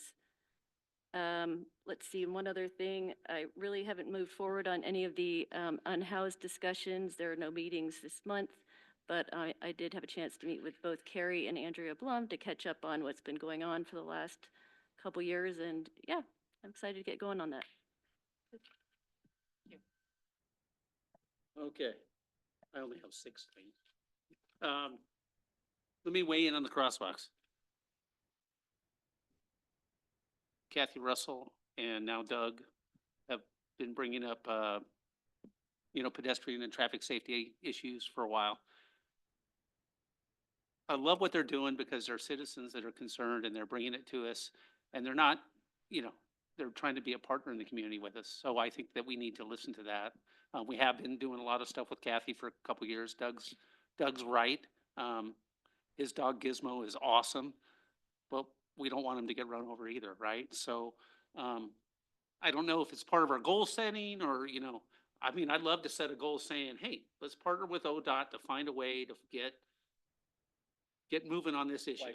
We don't have to solve it tomorrow, but let's make it part of the plan with the whole core, the whole downtown. And just, if we have one coming in down on the other end of town, why don't we plan for 3 of them or 4 of them or something, and just make it part of future discussion?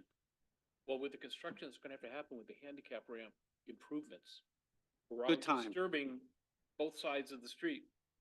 Might be a good time to think about that, but I didn't mean to interrupt, but it No. popped in my head when you mentioned it. No, and let's face it, the squeaky wheel gets the grease. It's kind of a stupid little saying, but at the same time, it does work. If you're talking about it, if citizens are talking to us, it's probably needed.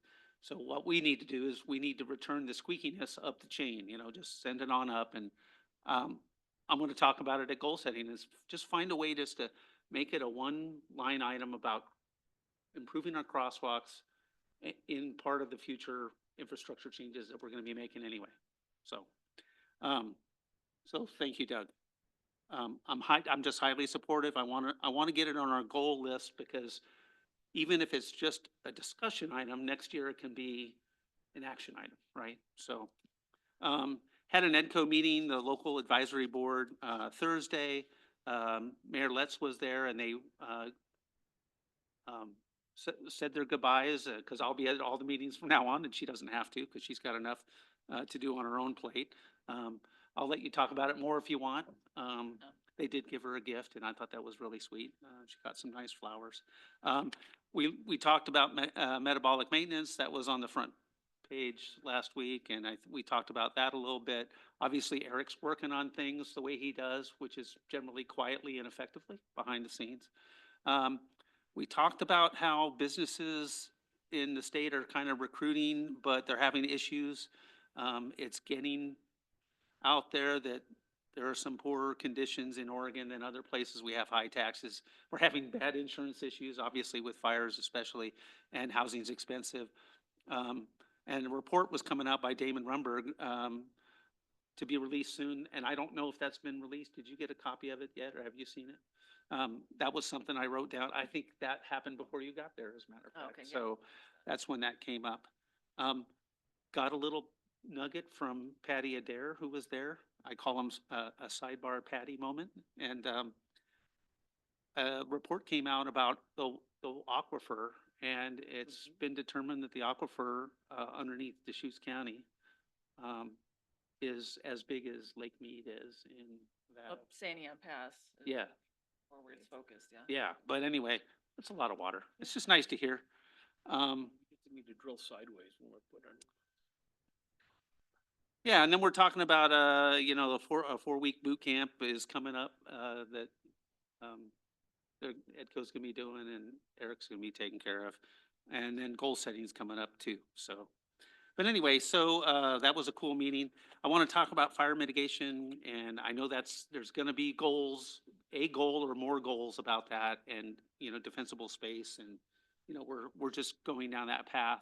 One thing I do want to encourage is I'd like to, encourage us as a city to take a city property and do that first and be the example test case, whether it's City Hall or maybe something out, you know, maybe the, HQ or, you know, something. I think it would be cool if we kind of said, hey, here's the standards we're setting. Let's do City Hall. Here's what it's going to look like. So people can come down here and look at it and see what it looks like. We did a bit of that a couple years ago, but you know, we didn't, yeah, there wasn't, this property, yeah, wasn't, kind of tackled, but a lot of the. I mean, we can even A do lot of the little, city-owned property has been thin, especially around the treatment plan and.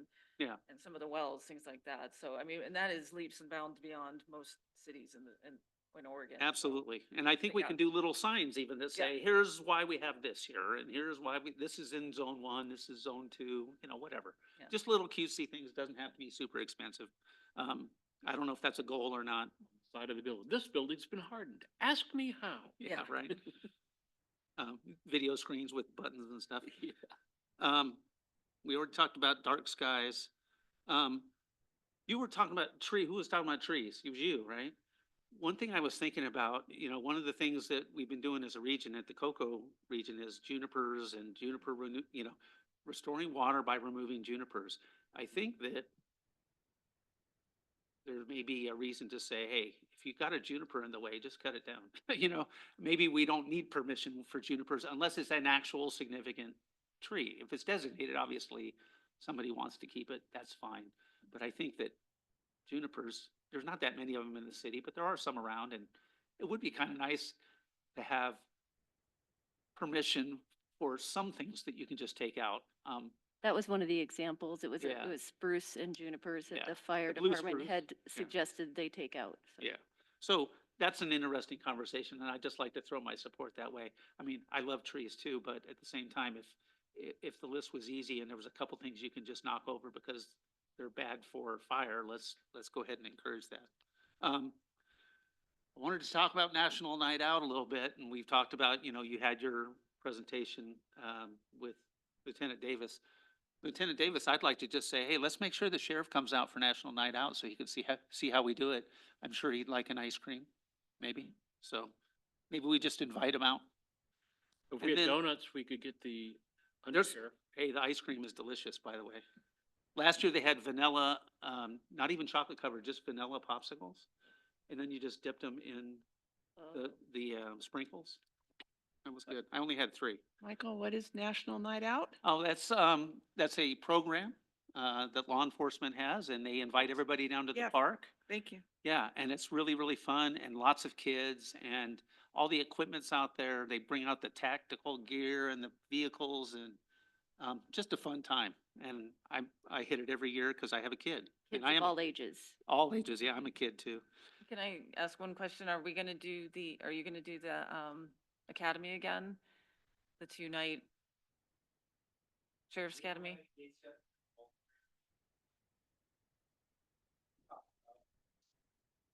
No, okay. I was feedback about community, what is this community support program that was in the public safety survey? So I was kind of other ideas, that was a great idea. So we're looking for additional ways to engage, so like that. You are adding the mayor dunk tank this year. I think we discussed that. No, I don't remember that line item. You weren't there when we were having that Oh, okay. discussion. Right. Okay, my last thing is, tomorrow night's a pub talk for Edco. I'm going. And you're going? 4 o'clock. Yeah, I don't, 4:30, I think it starts down there. But I'm definitely going, and I think I might go to a few of those, because they're quite fun, They're fun, yeah. so. Well, this is. Anyway, that's it. That's all I got. This is a company, where it's a national company where the owner lives in Bend, and I connected him to Eric a while back, saying maybe we could get him to build the units that they're building. They're building a travel trailer, but it's not like any you've ever seen. It has drive wheels in it like a Tesla and a battery in it like a Tesla, so it actually can push your car. So it's very efficient to pull with an electric vehicle. They're making them in Colorado. Unfortunately, they had already bought the property by the time we got a hold of them, because we were thinking, we got some nice places out here on the side of town that'd be perfect for that. Anyway, so he's gonna be at there, and since I kind of pushed him, I'm gonna go as well. Yeah. And attend, so. I mean, I'm just gonna say it, I like working with Eric, so it makes it easy if he's gonna be at the pub talk to Yeah. kind of make some of those introductions with some of those really interesting people. And sometimes those things pay off. They may not pay off in the beginning, but things start to happen, and Oregon has a long history of RV manufacturing, and so it may be that Colorado doesn't. It may be that they decide that they like the Cascades better than the Rockies. You never know. Yeah, pub talks usually well attended, and, it's, Yeah. a lot of, just industry people, and so, yeah, I mean, if you don't talk up the city maybe a little bit, maybe get them to move their business up here and Well, from and out of Bend or something. When you're wearing something that says Sisters on it, Yep. and, that's just, people talk to you. Yep. So it's cool. That's all. Oh, Thank you. Can I have a part two to my Yeah. councilor comment? Oh, wait. I'm No, not- you can just fit all up. I'll make it quick. I'm just going back to the crosswalks. I remember you coming to a previous council meeting before I was on the council. And I was over there by Snowcap, from Snowcap to High Desert Chocolate. That crosswalk, it's painted, they're white stripes where they go across. Literally, all the white stripes are gone in the center, and there's maybe, I would say, 15% of the paint left on the side. So nobody sees that. So if we find that it's an uphill battle for a flashing crosswalk, can we at least try to get it painted? I'd like raised crosswalks. That would help. And I say in the middle of the night, don't we have all the equipment? In the middle of the night, this little elf You're being come out recorded. and. Well, yeah, Anyway. we run into that little, turf war of ODOT versus Yeah. city, because we had that same issue when we were doing the construction, and I had brought up that there was an intersection I kept almost getting hit at daily walking to school. And, I mentioned it to Paul, and 6 hours later it was painted because it was our street. It's ours. Um, Right. But, adjacent- Mysteriously, we don't know who did it. I don't know who did it, but, and it helps because people are like, oh, this is an intersection. Just thinking at a minimum, let's get the paint back on the crosswalk. And the other add to the added complexity of Highway 20, and all those are the state highway, it's also a federal highway, so you've got even more regulation that sits on top of that. It is the longest highway in the United States. Yep. One of the things that we're monitoring is the transportation package. I would think striping is a life safety issue, but this stretch of Highway 20 needs a repaving desperately, and we've even talked internally. Do we offer to ODOT that we'll do, a 2-inch lift or something on that and grind and overlay it, because it's deteriorating so badly that the cost to rehabilitate it will be even more than what it would cost today to. Perfect time to lay some wire across the road. Perhaps, yeah. I don't want to suggest we take jurisdiction now, but. Well, we have, and I don't know the details of the agreement, but we own part of Mhm. Highway 20 at that curve there, right by, the East Portal, formerly known as East Portal. That was part of the land deal. Yep. That we still own that, but I'm sure there's an agreement somewhere that says that they are responsible for the maintenance of that. Yeah. And then I the say we just 242. shame them endlessly until they do it. Weekly article in the Nugget, Well, yeah, it's a, little pedestrian crossing the street. there's a few things on my list that say ODOT, so, as well, and, but yeah, we just want to keep a good working relationship with them. Yeah. They are going to be coming to one of our workshops soon, or they're certainly on the ask list, right? Mhm. Yeah, we haven't had a chance to have Tiffany. I think Tiffany. No, Yeah, here, so. Regional. Okay, yeah, that'd be great, because I've never even met her yet. She's gonna be coming into a firestorm. We'll be nice to her. We'll Be be, very nice. We'll have her park on the other side of the road. make her go across. Maybe across the. Uh, 5 o'clock. before I get into my things, I know one thing we wanted to talk about, kind of came up today or in the last few days was like the League of Cities does have their their League of Cities Day in Salem, the Capitol's in session, and that is Tuesday. And we just wanted to see if there was any interest in anybody attending that. My understanding is the first part is kind of League of City organized, speakers and workshops, and then there's an opportunity to meet with our representatives. And we were offered through COCO there is also a COCO Day that they have as well. So there's kind of a 6 of one, half dozen the other situation here. The Tuesday event is because at League of Cities is organizing it. There are a lot of workshops and hand holding if needed, and though there would be more people, so your amount of time with representatives and senators would probably be very limited. But it's a good practice run at least to get in front of people, obviously, and they also still are weeding out the 5,000 bills or whatever they have or concepts, so not 100% sure of what we need to be over there, making sure that it's in front of their faces. The flip side with the COCO Day there would be, much less people because it would just be Central Oregon focused. And, but we don't have a date for that yet. Usually, I guess that's mid-session, maybe in the spring or something. So those were kind of like the two opportunities we had. I've never had a chance to go over there, I think, because the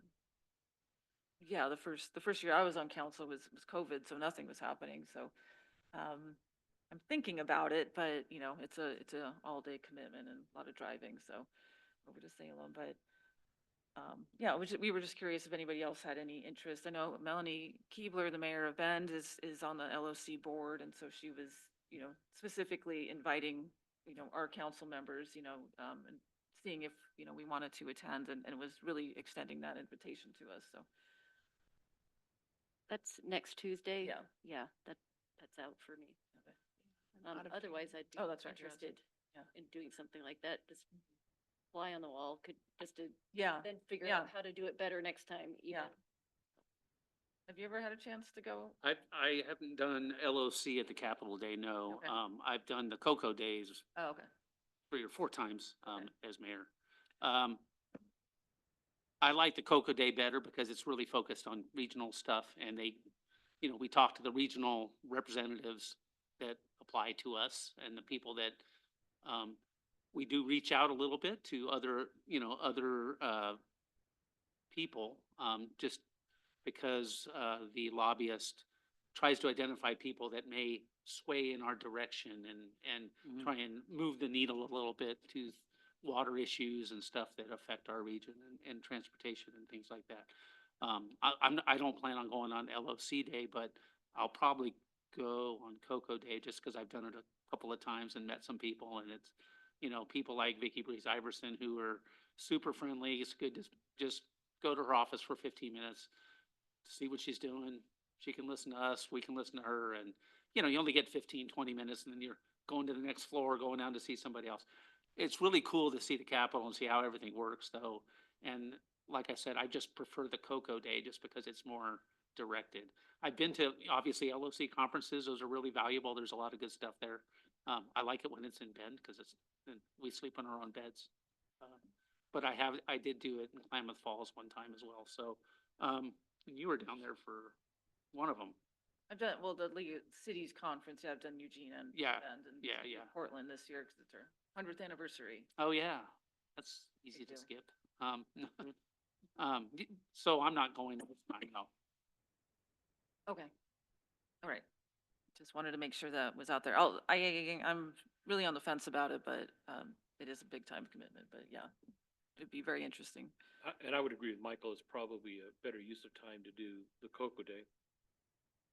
Yeah, I mean, there's definitely, COCO seems like that would be for sure. We definitely should have one or more of us there. Because I'm not sure that Kevin Mannix is going to be interested, in my opinion, on anything. So thank you for that. And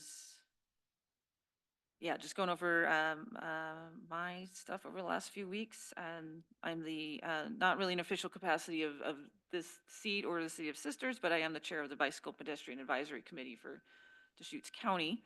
And, our big message right now is that we are holding our annual, almost annual summit on April 10th in Bend. And that will be, 6 hour event with different speakers. And working with the City of Bend Roads Department, they're going to bring out some of their fancy equipment, especially that's designed for, maintaining sidewalks and bike paths, things like that, and fun photo ops getting up on equipment and things like that. So fun for the whole family, as they say. So get that on your calendar. Is there opportunity for any of us to come to that and kind of see Oh, what yeah, it's about? yeah, it's a Tri-County Summit, and anyone can come. And it'll be at the Parks and Rec headquarters building, down by the Going on river. the shoots on the Yeah, river, yeah. Nice building 'Cause to it have was- to have those kind of meetings at. It was the only one we could afford for $0, so. Yeah. Well, it's such a new thing to me that I'd just like to go maybe if I can, obviously, just Yeah. to check it out. I mean, Yeah. I think it's cool that you've brought it to the forefront. Yeah. And, you've kind of done that on your own, which is, that's a special thing. That's good. Yeah, that's April 10th. To your credit. And yeah, there'll be a flyer, save the date flyer coming out soon from the committee. And we'll circle back to bike ped stuff here in a second. We attended Counselor Pellerin and I attended the vision implementation team along with Deputy City Manager Carrie Prosser. And we focused on art this month, because that is part of the vision to, promote art in our community, our greater community, because it's such a huge part of it. So we had a great presentation on, from some artists and creatives, and how, like any other thing, there's a lot of camaraderie, but there's also a lot of breakdown and, communication of like, oh, I didn't know you were doing that, and I'm doing that. I didn't know you were doing that. Even for a small town, still, challenge to get like-minded people together in the same room and working on stuff. So, I thought it was very interesting. I'd heard this, and I just happened to have I ran into at her gallery. The one woman who spoke, I'm blanking on her name. But how important it is to our artists and our creatives in this community is Fourth Friday Art Walk. And it's something that I forget many times to go to. I don't put it on my calendar, and I put it on my calendar now for every month, but they said that was such a big revenue stream for the artists in our community that it helps them pay the rent every month from that one night. And, so I just wanted to, highlight how great an evening that is every month, and it's fun and family friendly, and it means a lot to all of the artists and creatives in our community. And the more of us so we can get out there, the better off, they are in our community. I attended the City Club Forum, and that is where I happened to see Nicole Ramos do her presentation. That was on healthcare. However, it was this kind of high-level look at healthcare, which I thought was very interesting for our city. It was more kind of looking at, the structure of healthcare and kind of the invasion, maybe a little bit of a strong word, but not too far off, of corporate activity within the healthcare industry, and how that is impacting sometimes positively, but more times negatively, the outcome of the on the ground, you and I as citizens, and the quality of care we're getting. It impacts who they can hire and how they can get paid, and, everyone from the bottom to doctors. So it's not, it's a known entity for, folks in Salem. So, there are, people even working the State House on these issues specifically. We do have some old, rules that are supposed to keep corporations out of healthcare, back from the railroad days, and mining days, when, they used to hire their own doctors. So the doctors just did what the owners of the railroads and mines told them to do, and it wasn't about the healthcare of the patient. It was about the company bottom line. So there are restrictions around that, but surprise, surprise, they found loopholes. So you know, that is kind of being worked on at the state level, which is comforting, but it does give me more perspective on just the challenges of trying to get more comprehensive healthcare in our small town. And they said, of course, all of these issues are exponentially impacting negatively smaller rural communities. Of course, not a surprise, but sad, and we do fall into that category sometimes. I attended the superintendent's coffee. For the school district, and just have, you may have been hearing about that, you know, PERS is rearing its ugly head again and kind of putting a dent into their budget. That's not a surprise to them. You know, these were kind of things that were kind of, you know, tiered out over the years. But, you know, they're seeing like at least I think a $1.2 million shortfall for next year, and larger, possibly beyond that. So I did read something that I think there could be a couple of fixes floating around in Salem this spring. So maybe they'll get some traction on that. Otherwise, and I, you know, had a discussion with him about they're still trying to, you know, get one more client into the new community center, not the old school. We're trying to call it the new community center.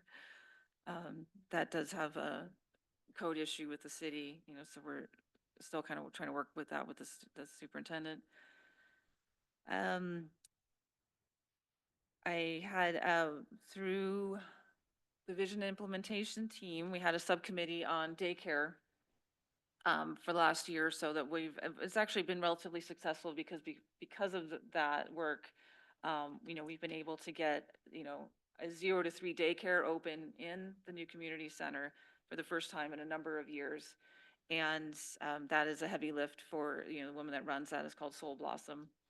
Financially, of course, it's, and so we had arranged a meeting with Representative Levy with some key players, you know, April, who runs that, and EDCO and Roundhouse Foundation in the city, a few other people at the table to just kind of, you know, this is, thankfully, this is not a surprise or, you know, a new subject for Representative Levy. So it was an easy conversation to have, but, you know, it was, I think, the second time in a week that I ran into the problem that the downside of us living at Sisters and being able to have conversations with people. And we always, it's that moment where people say, where are you from? And you say, well, I'm from Sisters. And then you have that wait for applause moment where they're like, oh, I love Sisters. You know, we're very used to that, and we love that and we appreciate that. However, the downside is that Representative Levy said that a lot of times when we need something in Sisters, for instance, you know, because we have this gaping hole of daycare and a lot of people who financially cannot afford it, and it's really impacting a lot of community members, people just say, well, no, so everybody in Sisters is rich. You don't need anything. You don't need money. You don't need help. So that's the downside of our rosy reputation. You know, so that was kind of nice for her to kind of highlight that hurdle that we have. So it's not great. But sometimes when people are doing calculations and stats and you put in a zip code, or, you know, our zip code or 97703, which is the west side of Bend, abuts our zip code. And sometimes that affects, you know, our average incomes and throws off our ability to get grants, things like that. So, but she was made well aware of our situation here, and, you know, is taking that back to Salem for us. So we really appreciated her time stopping here. On that topic, Representative Levy and Senator Broadman are trying to already schedule a town hall in Sisters, hopefully first or second week of, or second or third week of February. So just keep your eyes posted for that. They're wanting to do it together so people can kind of talk to them at the same time, since they both cover Sisters. And then, yeah, just circling back to the pedestrian issue you brought up earlier. You know, I have walked or ridden my bike to every council meeting that I've attended in my 4+ years. I'm a staunch, you know, bike ped advocate and lifestyle person. And I have a list of things of improvements that I would like to see. And the funny thing is that being on BPAC a few months ago, Redmond has their own BPAC. Bend has a couple of entities that kind of function doing bike ped issues outside of the city, structure of the city. And the thought crossed my mind, oh, I wonder if Sisters needs its own little bicycle and pedestrian advisory committee. And I'm like, well, no, we're small. We can tackle things one at a time. I don't think we need that. And then right after I dismissed that, I mean, there was like three things within a week where it just, and I think it was, you were one of the, your last time you commented, there were a couple other things that just popped up like right in concert where I thought maybe we do, need to have something, like that. And maybe that's something that the city can sponsor, or maybe it's just kind of an outside entity. We do have partners, like Sisters Trail Alliance and the Forest Service and, different partners that play into how people move about on how they walk and roll, as we say. So something I've been thinking about. So, obviously would appreciate anybody's input on that idea. I obviously don't want more work for staff or anything like that. However, I feel like there could be some benefits that could come out of that. One of my biggest concerns that I really want this traffic study out the east side that we've been kind of promised after the roundabout is that I'm very, very concerned with the mobile home park at the edge of our community that's across from Five Pine that houses a lot of people in there, and there is no crosswalk to access that neighborhood. On either side, they're on an island with 2 state highways. There's no crosswalk, there's no bike lane, there's no bike path, there's no lighting. There's absolutely no way for people to get. No sidewalks.